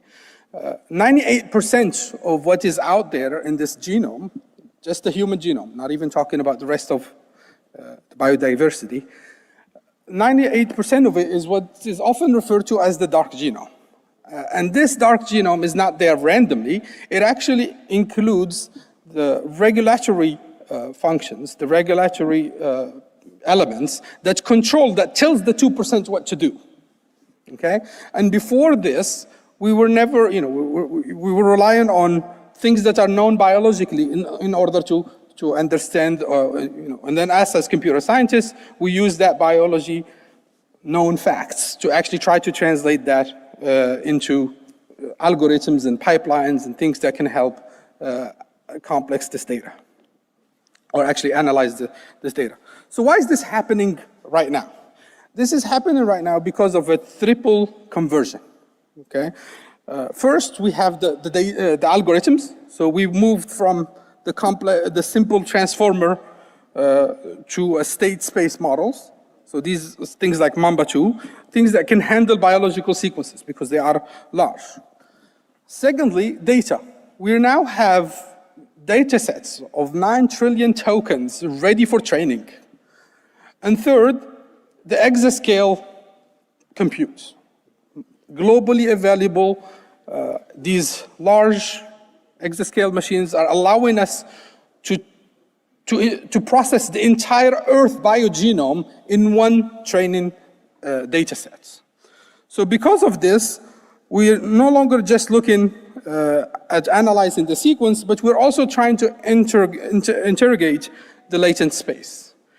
Now we are trying to talk with this genome, chat with it, and also look at how we view data as if it were a language. So traditionally, we've viewed the human genome and the DNA as a static blueprint, so a specific set of code that is mapped to some regulatory functions. The letters are, but right now what we're changing to is to look at it as a high-dimensional language. So this is the shift that happens, is to look at the letters, the DNA as the letters, the alphabet, and look at the regulatory logic as the underlying grammar that changes tone using things like 3D chromatic folding or other epigenetics. So these become the tone of the voice. If we have, for example, in traditional language, if we have a word, it could mean something here, but in another context, it means something else. A single mutation is not a typo. It's more of, if it happens in a certain area, it can cause a different effect than other places. So this is the technical why. This is why this happens. So for years, we were hit by the bottleneck of the quadratic scale. So standard attention scales at the quadratic of the sequence length. Means if we doubled the length of the sequence we need to process, we have to quadruple the cost of the memory, which was not possible until space state models came in. So we were pretty much capped at 32,000 kilobase pair. So this is large enough, barely large enough to include a single gene, which is what a protein is, the function. But as I've said, we need to have the whole context. We need to have all these regulatory enhancers that control this protein and tells it what to do. This has to also be seen by the model, which was not possible until past 2023. When space models came in 2023, they weren't used by genomic language models until the area of 24 to 26, very recent. So the breakthrough in the 24 to 2026 is that we're looking at things now in a linear scale. So transformers, while you can see this simplified graph here, crash at the genomic wall versus using space-based models, we can now read through this sequence like a beam. We're now at a different game, looking at a 1 million base pair or more in a single context window. Why does that matter? Because now we're finally able to see the gene and all what surrounded the gene, the context. We're able to give our function the context that makes it, that gives it all what the grammar is. We're completing, the view to the model where it can learn it directly from the sequence instead of having us, the human, telling it this is what we know and a promoter, this is what we think controls this and so forth. We're just letting it do this on itself. So this shift has led to many examples on many genomic languages. They're not a lot, but since this is very new. But I'll go through some of the very first few foundation models that are out there. The first one is DNA-BERT. This is the simplest one that actually proved that DNA could be used as a natural language. This is the one my student General has used to actually replicate the problem I was solving in my thesis. Once this happened, came the scale king, which is EVO2. EVO2 was able to look at 1 million base pair contexts. Using 9 trillion tokens, we're able to look at zero-shot variance prediction directly. DeepMind's alpha genomes recently have their own model now, and they gave us the precision at the base pair model where we can actually tell the function per base pair. So we're now becoming more and more zoomed in to the single letter of the alphabet, of the text. And then, of course, recently the state of the art in NTv3 with units and transformers, combining them, they are allowing us to not sacrifice computation because this is very computationally expensive. They're allowing us to reach the same maturity of these large language models without actually, without actually sacrificing the computation. So the key trend here is very clear. We're moving from analyzing the snippets to actually the entire genomic context. Okay, so it looks clear. So this is actually what I want you to concentrate on, and this is a snippet of the EVO model. So the lines you see there at the very top, this is a particular signal from this large network of layers, and each layer has a lot of neurons and so forth. So when this model was built, they were actually able to map or to find at some internal levels and some internal layers, the model has learned what a gene is. I mean, it doesn't know it's a gene. It was never given labels, by the way, just like we do with generative AI for text. We were never given, ChatGPT never told its models that this is a verb, this is a subject, and so forth. It learned this because it needed to generate the text. Similarly, EVO2 here learned something called tRNA. You look at one of the internal features there, they match exactly with the tRNA, which is a particular RNA sequence, and so forth. So without actually having these labels, EVO was able to learn them at its internal, internal layers. So here we look at a particular genome. This is the E. coli genome. So the bottom line is just where the genes are. It's a dense gene because it's a bacteria. And then the top is the signal from EVO.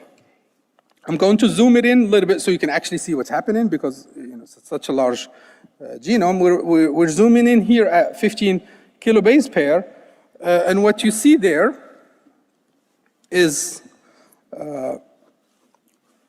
a match between one of the internal signals in the layers and where the gene starts and ends in this genome, without ever knowing that that was the case.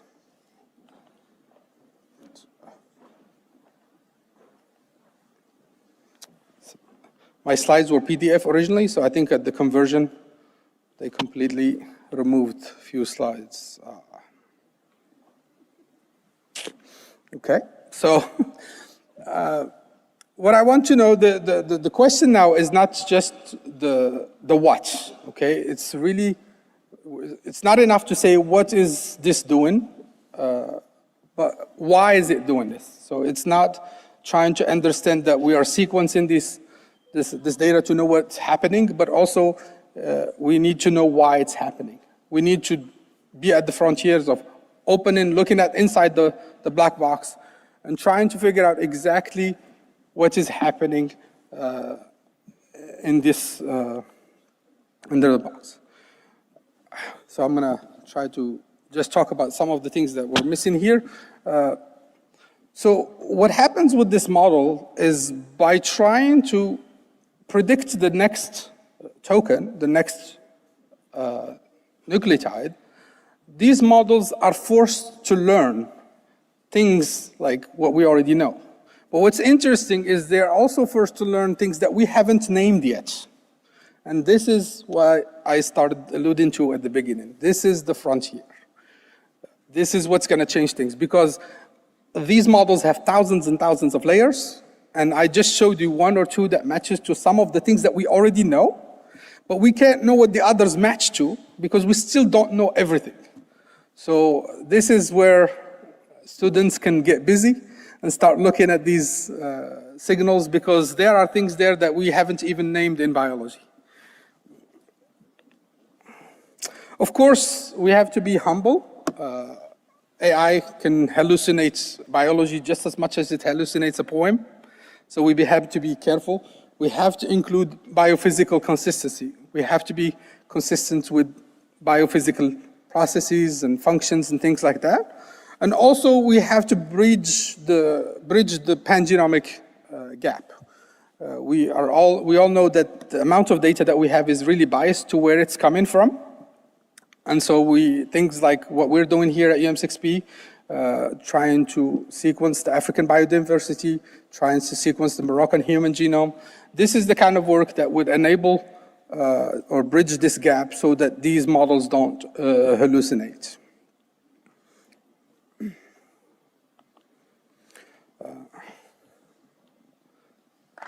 Thank you. I would like to finish with the quotes. So the universe had one of the oldest languages, which is the genome, and we finally have the librarians. So help us read this language. I would like you to acknowledge my librarians here that are trying to do their part.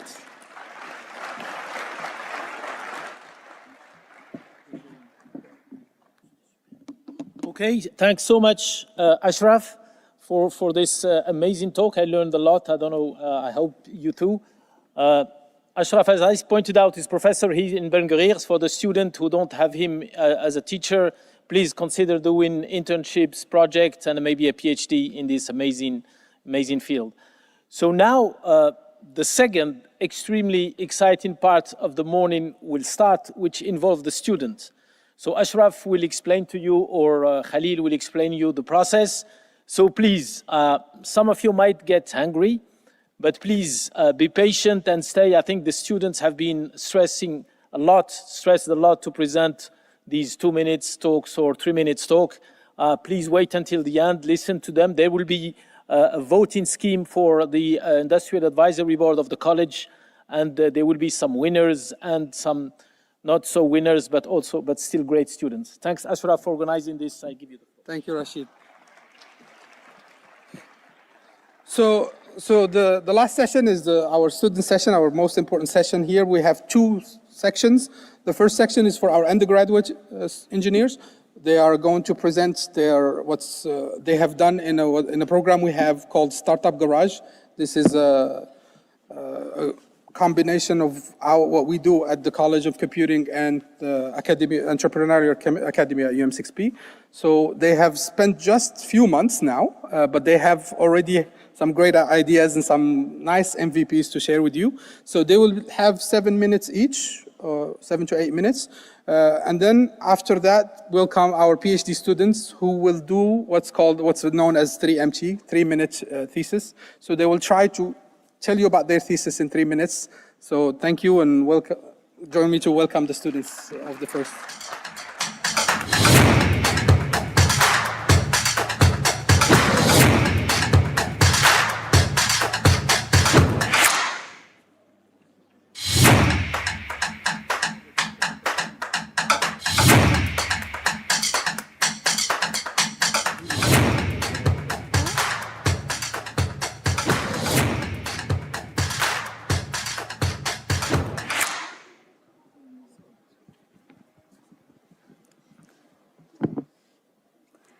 Good morning, everyone. Have you ever walked into a pharmacy and the one thing you needed just wasn't there? Well, this happens every day. And not just in pharmacies. Most of businesses that depend on physical stocks are still operating blind. We are Clarity IQ, and our mission is to build the AI system that makes sure this problem never happens again. Because it's not a simple problem. $163 billion.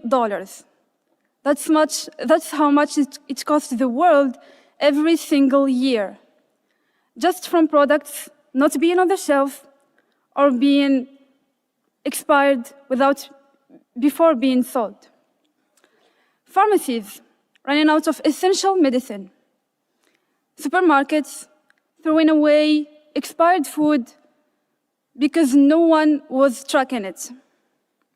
Clinics missing critical supplies when patients are waiting, and restaurants just telling their customers, "We are sorry, your favorite dish isn't available tonight." 4 different industries, 4 different settings, but the exact same problem. No visibility, no forecasting, and no intelligence behind what's on the shelf. It's a global challenge, and it's the problem Clarity IQ was built to solve.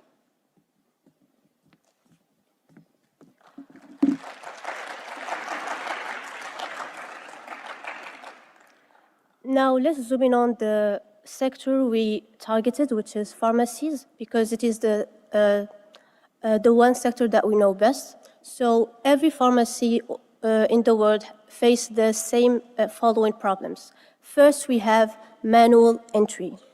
Actually, every delivery receipt is decoded by hand. Every stock count types manually. That's 5 hours a week wasted by each of the pharmacists. And basically, this is also lead to 1 in 8 entries error while filling the different forms. Second, we have no expiry intelligence. Medications, actually, they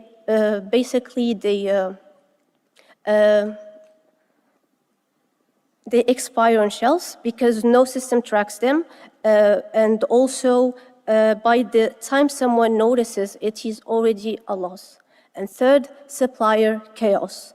When stock runs out, the pharmacist picks up the phone, calls someone, sends a message, writes a note. 60% of free orders happen after the stock already ran out. So there is no automation, no price comparison, and no trail.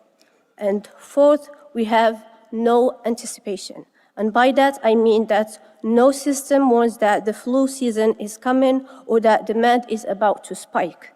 And they find out when the shelf is empty and the patient is standing in front of them waiting for their medication.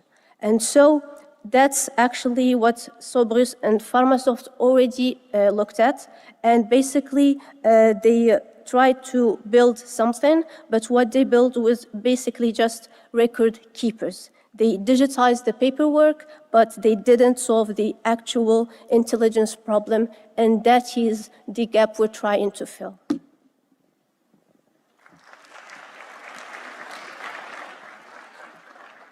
So here is what we are building. The core problem, as we said, is that businesses managing inventory are always reacting. So stock runs out, then they order. Products expire, then they notice. So we're trying to flip that. Our approach has 3 main pieces. The first is the prediction intelligence. So the system anticipates running out of stock before it actually happens. And it does that by looking at the seasonal patterns, the sales velocity, etc. And it does the same thing with the expiry. The second piece is the conversational AI, because how you interact with the system matters. So it briefs you every morning on what needs reordering, what's approaching expiry, what are your busy hours, etc. And you can talk to it. You can ask it questions in Arabic, French, or English. The third piece is the supplier automations, and the system. The vision of the system is that it can be able to generate orders, give you the best price across your suppliers, and it also places the order upon your approval. So we just have to revise what it's doing. And how it actually works technically is by a multi-agent AI system. So our solution, Clarity IQ, is a multi-agent AI system that has 3 agents working together. The first agent is the inventory. So it handles data capture by OCR scanning, by stock tracking, and by expiry monitoring. The second one is the prediction agent that runs the forecasting, including demand prediction, stock out calculations, and also risk scoring. So it is constantly analyzing insights and generating, analyzing patterns and generating insights. And the last agent is the action agent that handles automation and communication by the AI assistant that talks to the pharmacist, and it also selects the best suppliers and generates and place orders. And the key thing here is the collaboration between these agents. So the inventory agent sends data and shares it with the prediction. The prediction sends the recommendations to the action, and action confirms back to the inventory. So it's a continuous feedback loop that operates inside the system.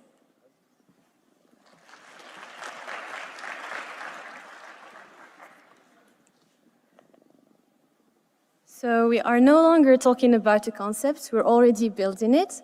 And as you can see in this video, we are going to present to you one of our many features, which is the OCR scanning, that takes an invoice and then it processes it.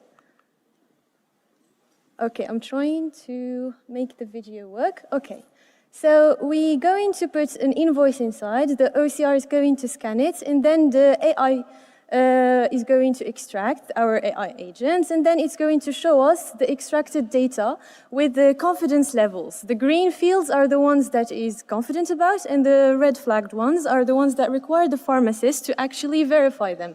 And this is all handled automatically, which saves the pharmacist hours of work that used to take them a lot of time and distract them from what's really important. Now I'm going to walk you through where we are heading, which is our roadmap. We're currently focusing on 4 phases. Phase 1 is to digitize the stock tracking and validate with 10,000 Moroccan pharmacies. Phase 2 is to deploy our predictive agent with automated supplier ordering and alerts. And phase 3 is us trying to expand our system to include MENA region and to introduce the multi-language support, including Arabic, Darija, French, and also English. And phase 4 is to generalize the platform to clinics, restaurants, and retail worldwide so that we can solve the problem for all inventories in the world. Now, before I close, I'm going to introduce you to the team. Iman Imgharen, my teammates that presented Khawla Majhoudi, Umayma Kouhail, and Salma Zuhairi. And I would like to take a moment to thank the College of Computing for their support, for the team of Startup Garage for always guiding us and their mentors. And thank you, dear audience, for your assistance and your attention.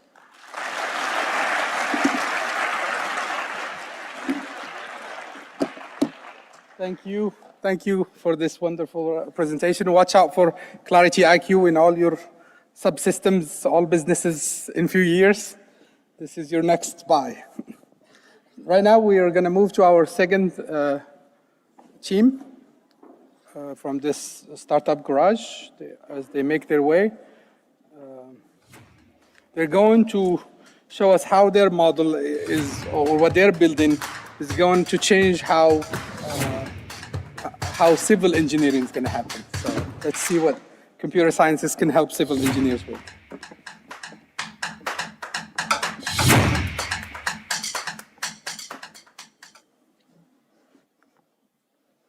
So greetings everyone, and thank you for being here. In 2025, a government building was under construction in the heart of Bangkok. 33 floors, $63 million built for the State Audit Office. This is, by every measure, a project that should have been working perfectly. The engineers that were experienced, the documents were present, the revisions were reviewed, but inside those drawings, the errors were already present. The reinforcement bars in the structural connection points that were specified in the plans weren't respected by the laws that have set it. There were 9 reviews, each one requiring sign-off, each one requiring validation, but across all, nobody caught any mistake. On March 28, 2025, a year ago, an earthquake hit Bangkok. Every building in this city stood, all the structures, thousands of them, except this one. 95 people were dead. This was not a story of failure on site. This was a story, the documents were present from day one. And this is not the only case. We have Ronan Point, London, 1968. In 1981, Hyatt Regency. In 2011, CTV Building, 2018, the FIU Bridge. And finally, in 2025, the Bangkok at Thailand.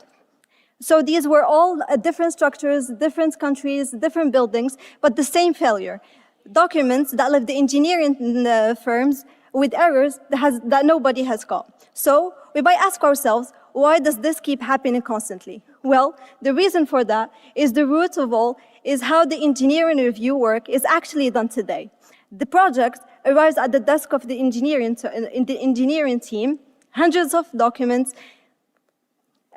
floor plans, structural drawings, specification documents, materials schedules, each referencing the other, each one dependent on the other. The codes that must comply against run on thousands of clauses. Because in construction, time is money, and every delay costs much. And when the deadline hits, the engineers have to submit, and when the document does, the permit comes back rejected. The teams goes back to the drawing, another review cycle, another submission, another wait, project that requires weeks stretch into months, and the budget that was meant to be tight becomes impossible. So, and even all of that, some errors were already slipping through each of these phases. The tools the engineering are using today are built for other purposes. We know that AutoCAD, BIM, and others are very powerful and industry standard, but they tell you what exists in the document. They do not tell you if it is legal. The verification layer, the systematic, automated check between what exists in the document and what exists and what should be applied by the codes has not been built yet. So we raised the question, what if every plan and every blueprint was checked against every code clause automatically before a single brick was laid?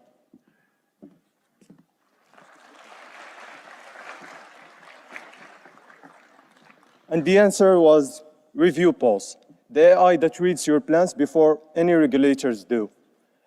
Upload any new floor plan and get all the violations, all code clauses, and all fixes in seconds. So let me show you how this exactly works. So this was a real floor plan that was submitted for approval. It may look normal at first glance. No errors were detected by existing tools, but let's take a closer look. Here, for example, the dining room is only accessible through bathroom number 1. So in a fire, for example, you cannot escape from the dining room without going through the bathroom. Second,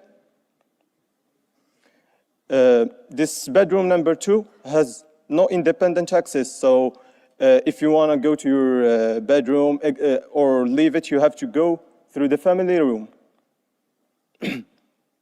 And finally, this washer room is basically a dead-end room because it has only one entrance, no windows, no escape routes. So in an emergency, whoever is in that room is basically trapped. All these 3 violations were all preventable, and all caught by review pulse. And this is the final result the engineer sees after the analysis is done. All the violations color-coded, cited and explained with the exact code clause violated attached.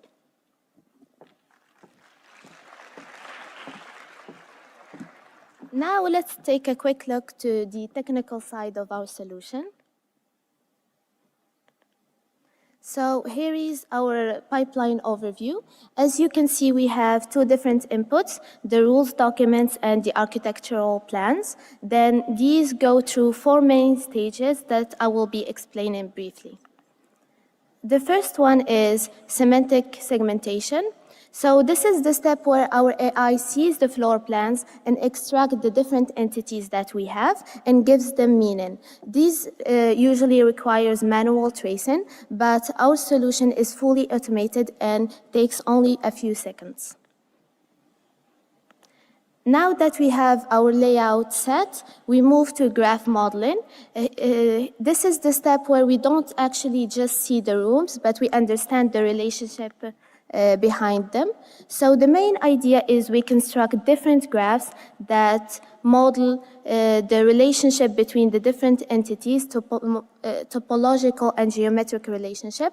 Then these graphs merge into each other and give us a multi-scale representation that is rich for the building layout that was the first input.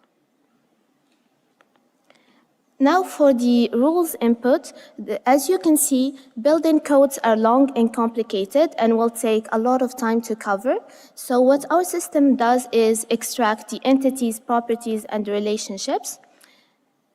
Then these are merged to construct what we call an emergent knowledge graph.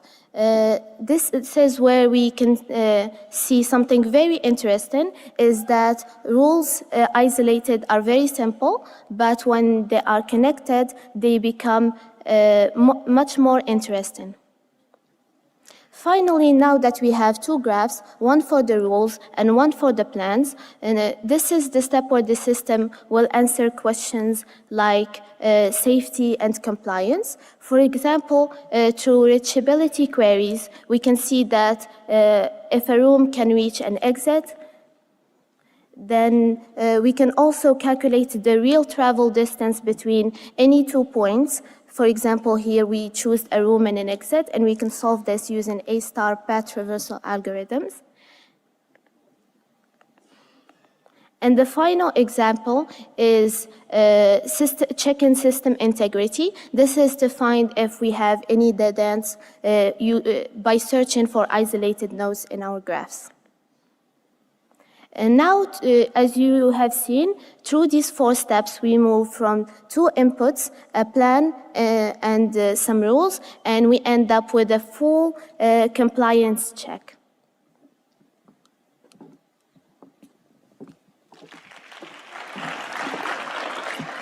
Well, you just saw how this actually works, but let me bring you back to something, the Bangkok building that has collapsed, where the code existed and the revisions also existed, but the question, is this building is safe to build, was never actually answered. And that is what we did. Not another drawing tool or another visualization platform, but a verification layer that has never existed until now. Behind this work stands 3 ambitious students from the College of Computing who looked at a broken industry and decided, we can fix this. And we didn't do this alone, but with the help of our College of Computing faculty who are present with us here, and Entrepreneur Academy staff who gave us space to dream and also the courage to build. This is a commitment to every engineer who has ever submitted a document and hoped for the best. Well, hope is no longer the strategy. Review pulse is. Thank you.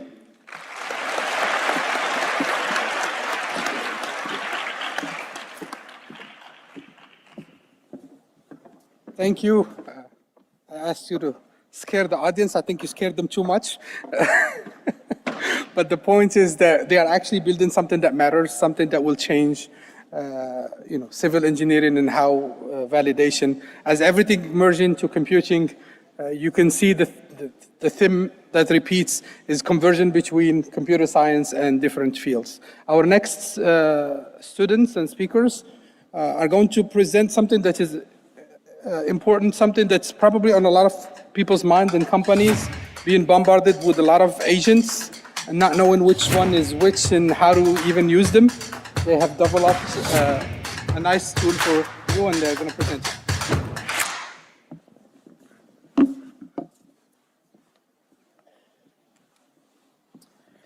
So good morning, everyone. I hope you are doing well and that you're enjoying the presentations. So I'm Mohammed Iman Bourish, and I guess that many of you have already used agentic AI, models like ChatGPT or Claude for work or projects or studies. But please raise your hand if you already struggled to achieve your objective with only one model or one agent. So I can see that there are some hands raised out there. And this is the main problem that we are addressing. And for this, we are introducing promptly the agentic workforce for every task. So our vision is simple. With instead of relying on only one model or one agent, the users should be able to leverage a team of agents that can collaborate and to solve complex tasks. Starting with a simple idea. No one can whistle a symphony. It takes an orchestra to play it. So today's AI ecosystem is like having a multitude of musicians, but no conductor and no coordinator. And the agents are working in complete isolation, but the users are left to figure everything out by themselves. And this creates friction and limits the true potential of AI. And now looking at the market, we can see that the opportunity is huge. The AI agents market is growing rapidly, going from $7.8 billion today to approximately $52 billion by 2030. And this also shows a massive shift towards agentic systems. But there are some key challenges. The users still don't know which agents to choose, and the agents' collaboration is not really done effectively. And also when it comes to building workflows, realistic workflows, there are also some complications and difficulties. So this gap is where Promptly tries to create some value effectively. And this is where I let the floor to Ziad to talk about the solution architect.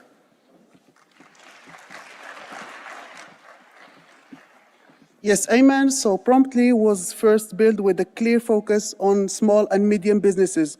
We say they are small, however, in Africa, they are the backbone of the economy. So don't imagine we are trying to build agents for Google or Amazon scale systems. We are simply a team of ambitious students working with commodity devices, trying to build something useful, and yes, maybe make some money along the way. So instead, we designed atomic and single-purpose agents. Each agent can only does one thing and does it very well. So now for you, especially for those who raised their hands, now you can solve your task efficiently, but obviously, which is more important, without hurting your wallet. All right, let's try to be more interactive. So first of all, obviously, we are not the only developers on the platform. We invite other developers to join us and publish their agents and hopefully make money. But of course, we don't accept everything. If an agent is good, welcome. If it isn't, we have a moderation layer that watches everything. And let's just say it is not very forgiving. If it saw something suspicious about you, you are banned once and for all. Now let's try to, let me do something. I might guess that the majority of people here are involved in research, right? So imagine something simple. Maybe you want to summarize some research papers in your field and generate some reports. Sounds familiar? So what happens? You submit your request, our orchestrator receives it, it breaks it into tasks, and then it goes hunting in the agent pool and brings back the best agents. Each one does each task, and then everything gets merged into one clean answer. From your perspective, you just submitted your task, sit back, maybe sip your coffee, and then the result is ready. Cool, isn't it? And then let me quickly recap the three core engines of Promptly. So first we have orchestration. And this is basically the brain. It receives your request, and then it decides what needs to be done and in which order. Then we have agent society. And this is where it actually gets interesting. Instead of having one giant agent that do everything, we have a team of agents. Each one does its tasks effectively. And then we have convergence. Yes, convergence, the theme of this Science Week. And this is where all the works come together, get validated, refined, and then turned into one clean answer.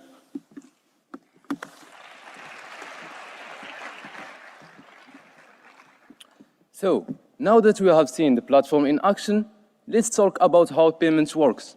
So, one of the biggest friction points in any digital platform is checkout. So, we didn't want users going through a complex payment process every time they run a task. Oh, sorry. Yes, we didn't want users going through a complex payment process each time they run a task. So instead, we built a flexible virtual credit system so the users can buy credit bundles once via familiar gateways like Stripe or PayPal, and then the credits land in their wallet, ready to use, no repeated billing, no surprise charge. On the other side, the developers have complete freedom to set prices for the agents, no approvals needed. When a task completes, the user just sees the total cost of the task and confirms. So one tap, and it's done.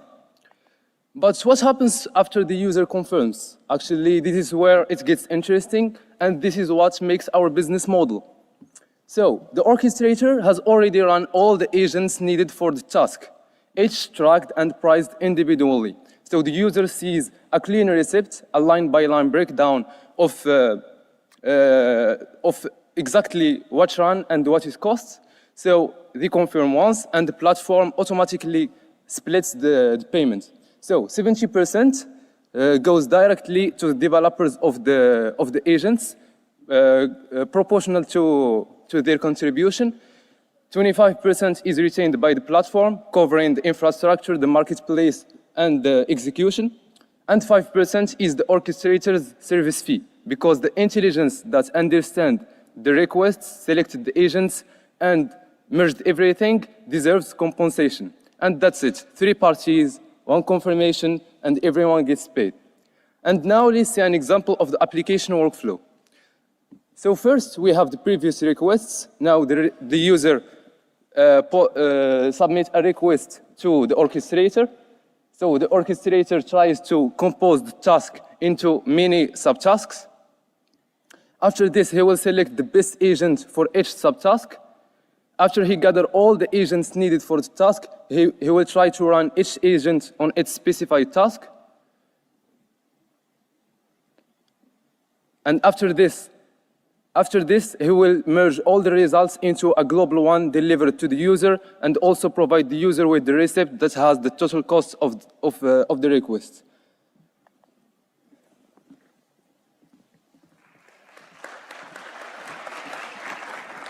And yes, this is the team behind Promptly, my teammates Muad and Ayman and myself Ziad. And I want to sincerely thank our professor for their guidance, especially Professor Lamia, Professor Khalil, Professor Ashraf, and Professor Hajar, as well as our startup academy mentors. Thank you.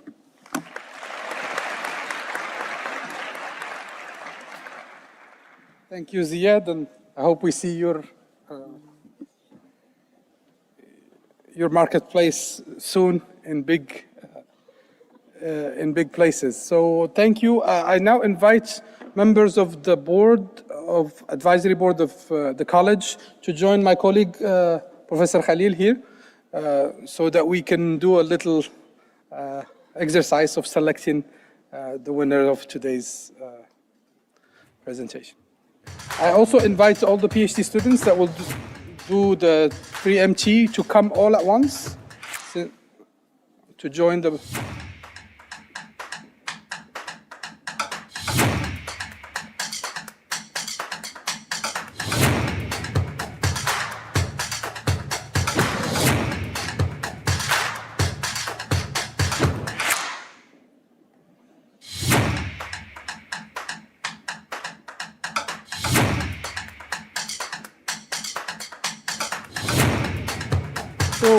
Please help me welcome 6 of our PhD students who will give their thesis in 3 minutes.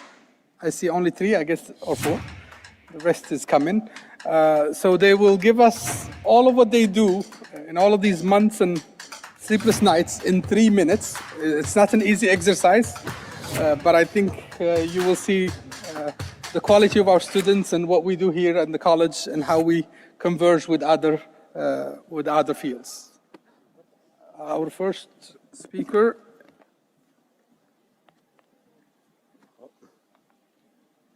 Our first speaker is Anas. Thank you. So hello, everyone. AI has made it possible to search billions of items, not by keywords, but by meaning. You know, it takes 15 milliseconds to search 1 billion products, but add one filter, and it actually slows down the system.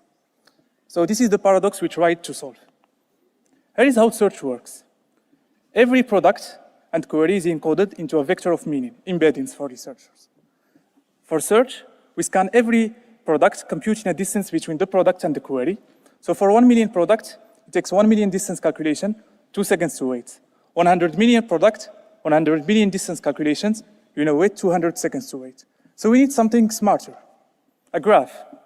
Similar products connect to similar products. And so how does search work? Think of it as a map. You don't visit every street in the city. At each intersection, you take the road that gets you closer to what you are looking for. Simple as that. And on top of that, we gain a nice logarithmic scale with the data size. Now, your users want more. They don't just want similar, they want similar and green product. Normally, this is a filter. It masks 90%, 80% of your data. So less product to scan. It should be cheaper, right? But here is the paradox. Filters actually slow down the search. The graph is built on similarity, not on filters. So the traversal keep landing on invalid product, wasting hopes. So more filters, more wasted work. And brute force, so even if 1% of your data pass the filter, let's say you have a catalog of 100 million products, it's still 1 million products to scan. So the community tried to solve this. Stanford's, with their solution Acorn, add more connections to the graph. They make the graph denser. It works, but 76 slower to build the graph. For a marketplace that updates the graph daily, it's not scalable. Microsoft, with their solution Filtered Disk KNN, says, let's rewire the graph. Connect green products to green products, like in the example. But what about price ranges? What about filter combinations? It doesn't work. Plus, both methods modify the graph. So in our collaboration with Oracle, we asked a different question. What if we don't modify the graph itself, but modify the traversal? And that's Airworks. Before any query, every product in the graph explores its surrounding via a diffusion mechanism. So now, when you are in an invalid product, it doesn't just say, I'm not green. It says, I'm not green, but one hop through me, you're going to find the green product. Basically biasing the traversal and making it stay as much as possible in the valid subgraph without changing the graph structure. And it delivers. Airworks is up to 2x faster than the state of the art, but here is what really matters to the marketplace. It takes building the graph minutes instead of days. And it works for filtered and unfiltered search. Thus, half the servers, half the cloud bills. Our next step is to generalize to filters known at query time, online, thus making the filter paradox invisible. Thank you.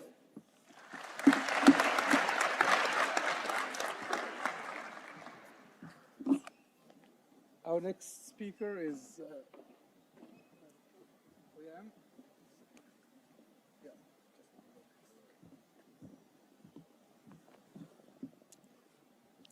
Picture this. You're running late for an important meeting. Traffic is terrible. So you open a navigation app like Google Maps or Waze, and almost instantly it finds the fastest route for you. Behind that simple suggestion is artificial intelligence learning from millions of connected users in real time. Now imagine if your phone had to send all your personal data to a distant server every time you ask for directions. Slow, energy hungry, and not very private. This is why AI is increasingly moving closer to us, to our phones, cars, smartwatches, and other connected devices.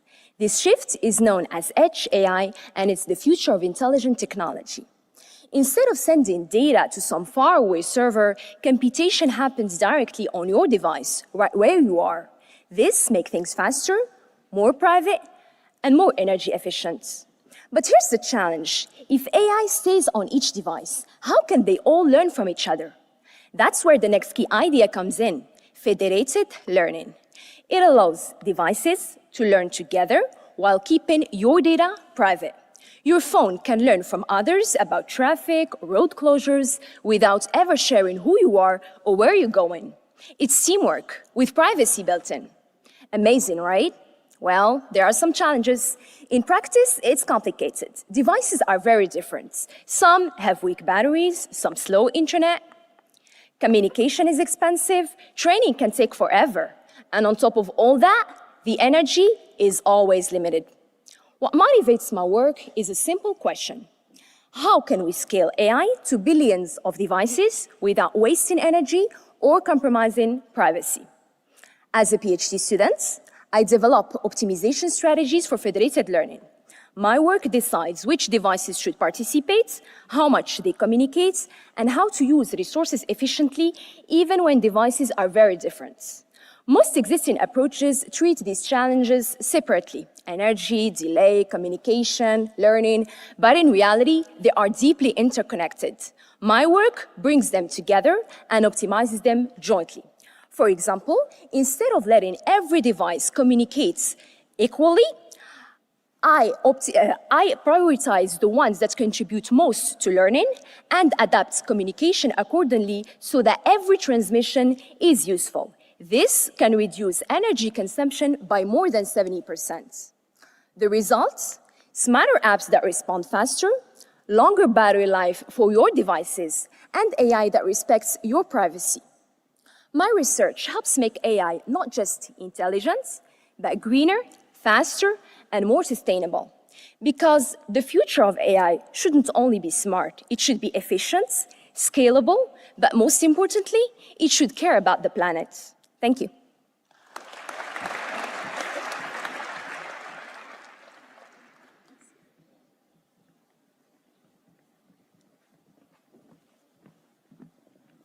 Hi, everyone. So where attention goes, energy flows. And right now, the systems deciding where your attention goes are AI. Probably not the AI you're thinking of, not chatbots or image generators, but recommender systems, quieter, older, and in many ways quite consequential, as these headlines show.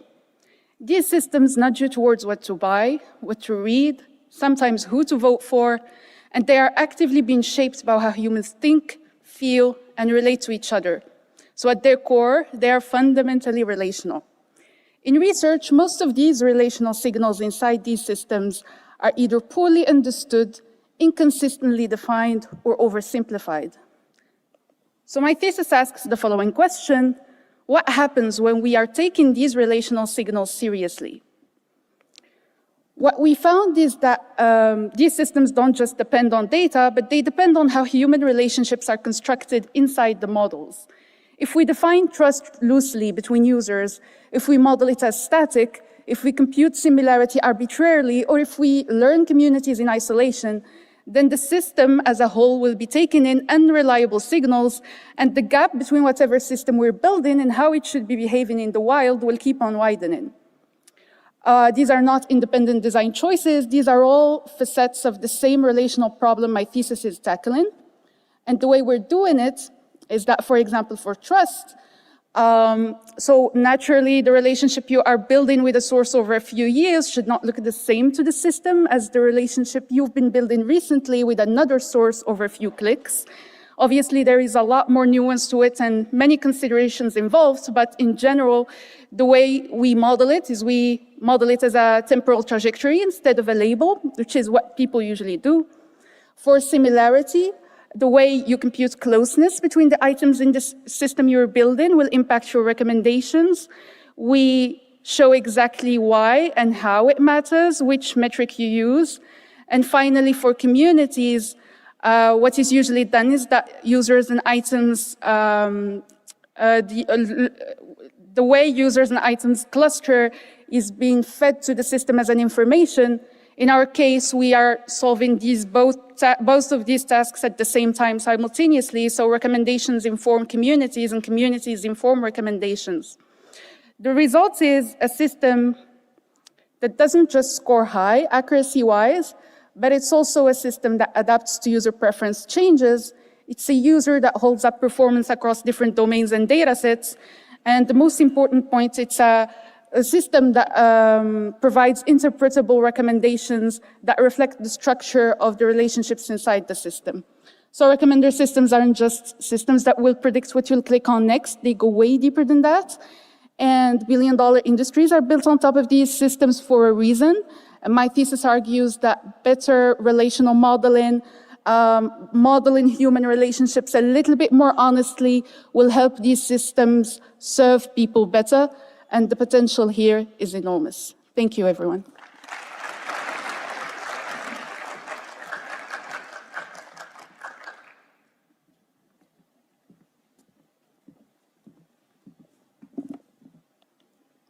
Hello, everyone.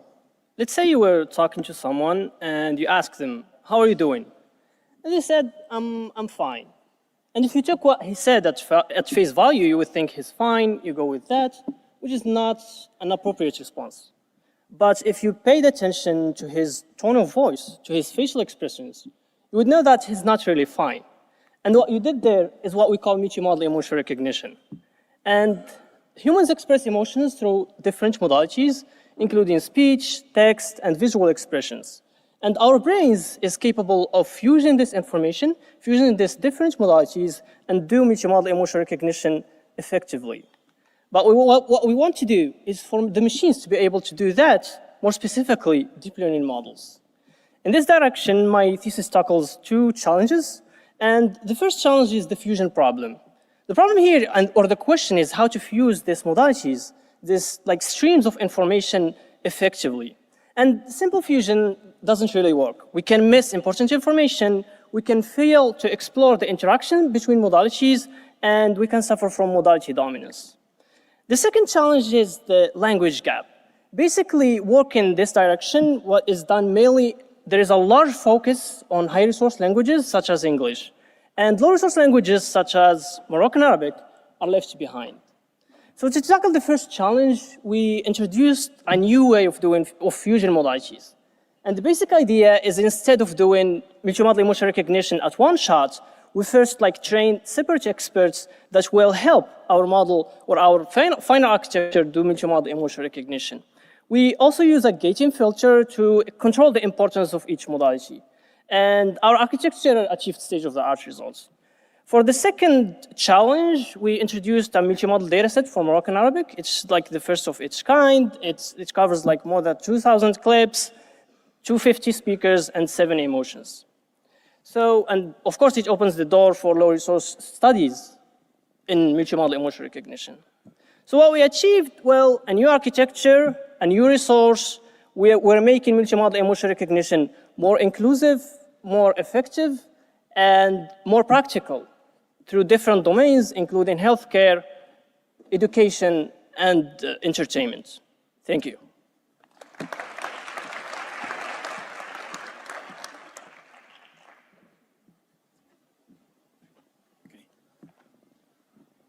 So, hello everyone. So imagine a voice authentication system that needs to recognize a speaker in a crowded coffee shop in order to access to a secure service. We have people are talking in the background, machines are making noise, and the user may be stressed. In these conditions, existing speaker identification systems often fail. They may misidentify the speaker, which means either accept the wrong user or reject the real one. This highlights a key challenge, is that speaker identification systems must work in real-world conditions, not only in quiet laboratory conditions or environments. So the question is, why do these existing systems fail in the real-world environment? First, they are sensitive to noise. Second, they assume only one speaker at a time, which is rarely the case in real conversations, which involve multiple speakers. Third, they are too slow for real-time use, and they rely only on the audio, ignoring some useful visual information. To address this, and during my PhD thesis, we developed several approaches. First, starting with a mixed audio-speech signal that may be affected by noise, by reverberation, by emotion, and by overlapping speech. To handle the overlapping speech, we proposed an approach called CatNet, which detects overlapping speaker, enabling the separation of their speech signals. Then, to make the signal, or to make the audio speech signals robust against noise, we developed an approach called TCEF, which reduced the short-term variations and stabilized the speaker features. Then, for fast and efficient speaker identification, we developed an approach called TARNet, which is a lightweight deep neural network architecture for more robust speaker identification. However, the speech alone is not enough in a real-world environment, especially when the audio is severely degraded by noise. In this case, the visual information can improve the identification. So to address this, we proposed an approach called CAMIZI, which combined the audio embedding with some visual embedding that are extracted from the face cues for more robust identification. All these approaches have been published in a leading Q1 journals and Core A top-ranked conferences. These contributions opened the door to several applications. First, secure voice authentication, allowing users to access to secure services such as banking, even in a noisy environment. Next, smart meeting and collaboration tools, allowing the identification of the speakers, even if we have multiple speakers that speak at the same time, and also if it's combined with a transcription system, it can provide us information about who said what during the meeting. And last, they help in voice fraud detection, improving protection against synthetic and AI-generated voice attacks. Thanks for your attention.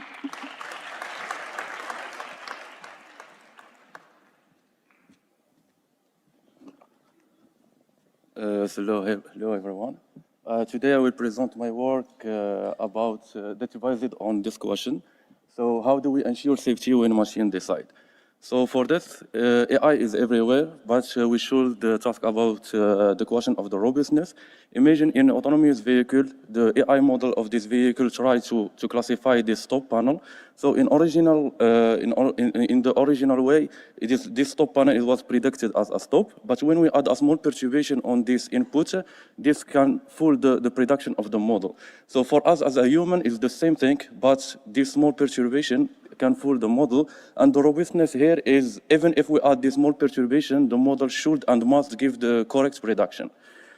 In another domains, for example, in healthcare, imagine this brain scan. So this brain scan is predicted as a healthy, but when we add a small perturbation on it, for example, by changing in some pixels, so it's predicted as a tumor. Also, if the input was a text, so for example, here the perturbation is the changing or replacing word by its synonym. For us as a human, it's the same thing, but for this can fool the results of or the prediction of the model. So this is very critical in the real life, and we must study this if we want to use the AI in the daily life. So, and here is where my thesis comes. For example, here we have two models A and B, and we feed them with the same input, a stop panel, and we add a small perturbation by changing only 10% of the images. As we can see here, the first model gives us a prediction that is this input is a max speed, and the second one is as a stop. So here we make a difference between two categories of the model. So the first one had a big output change, and the second one had a small output change. So the first one is a very sensitive model to the input, to this small perturbation, but the second one is a robust model. So here we talk about this sensitivity concept. In a simple way, the sensitivity is how much the output can change with respect to how much the input can change. So in my contribution, we introduce a new mathematical concept that firstly analyze this sensitivity and then design a model by minimizing this sensitivity and giving a guarantees that if we have a model with low sensitivity, so we have the robustness. And this contribution was published in a top tier conference in the domain. And our goal of this thesis is the change in the way how can we use AI like assembly tools into a technology that we completely trust. And thank you for your attention.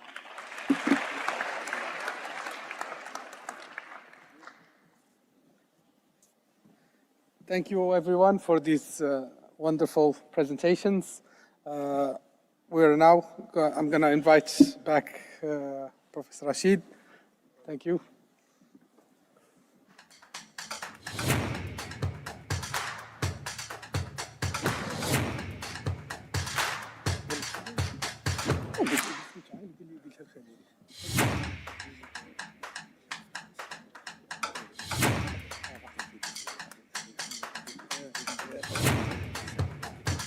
Okay, so few minutes before lunch, in these few minutes, there will be a deliberation about the winner of the Startup Garage event.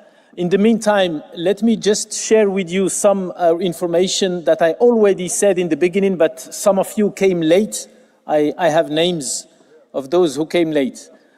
This morning was devoted to the College of Computing, and this is a relatively recent college built here at UM6P, which is recent anyway.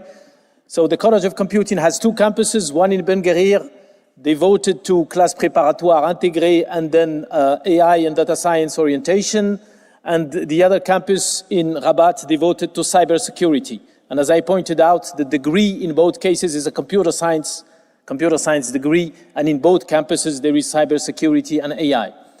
The campuses involve close to 100 PhD students, more than 40 faculty. The professors, the faculty, the research associates, they come from all over the world. They are top-class researchers and teachers. And as I pointed out earlier, the goal of this college is to become the first in Africa. And Willis Vanapol, in his talk today, I would like to thank him for coming, pointed out what it means to become first or ranked X somewhere. In our case, it's excellent research, excellent teaching, and this goes through hiring the best professors and to get out of their way, to trust them, let them do what they want to do or what they believe is the right thing to be done. For those of you who missed Willy's talk, I think it was projected on YouTube and it's registered on Teams. I'm sure you can get it. But they're not only professors that are important. Of course, they are very important. The students are extremely important. Please keep the hard work. Keep learning the basics, the fundamentals of computer science. The acronyms of AI and other things keep changing, but the fundamentals of computer science, they don't. So we really insist that you keep understanding, learning what is a Turing machine, what is complexity, what are the main theorems of the field, of course, in addition to knowing all the acronyms and everything.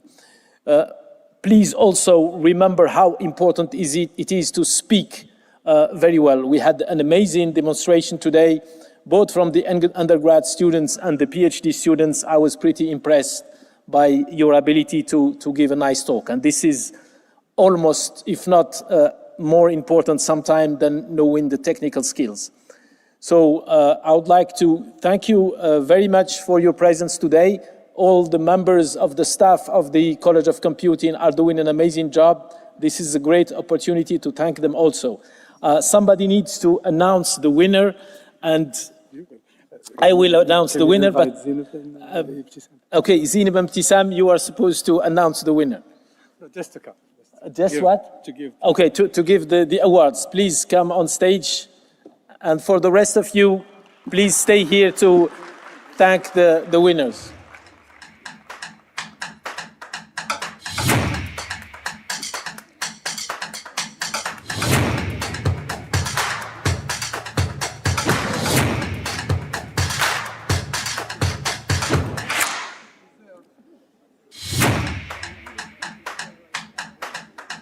So I'm still supposed to announce the winner.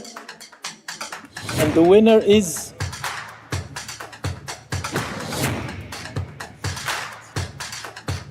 Hello, everyone. So the winner is Review Pulse.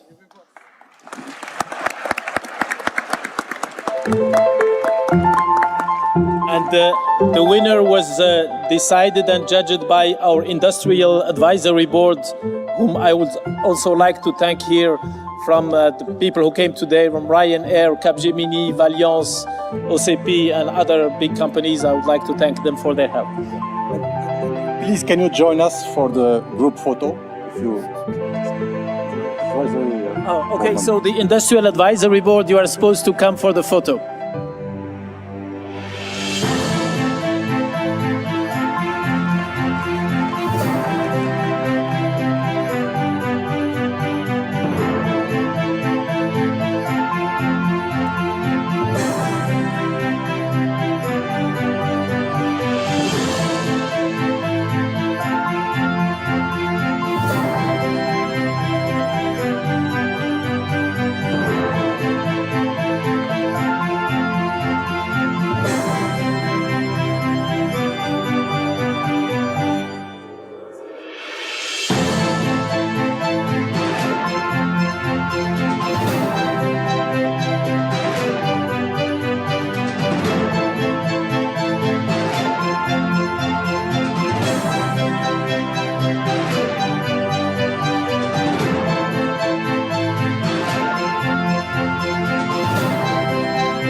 And the second place goes to Promptly.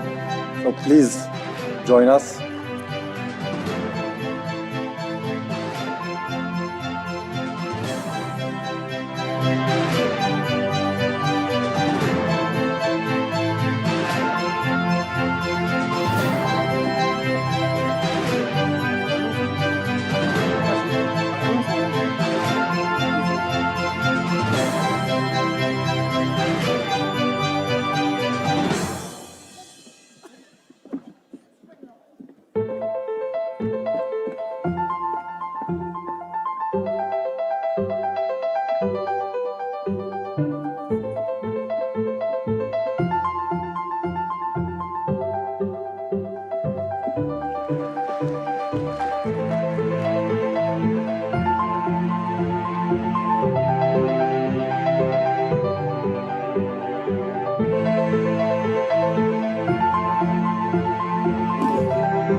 And last but not least, Clarity IQ.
So Fuad,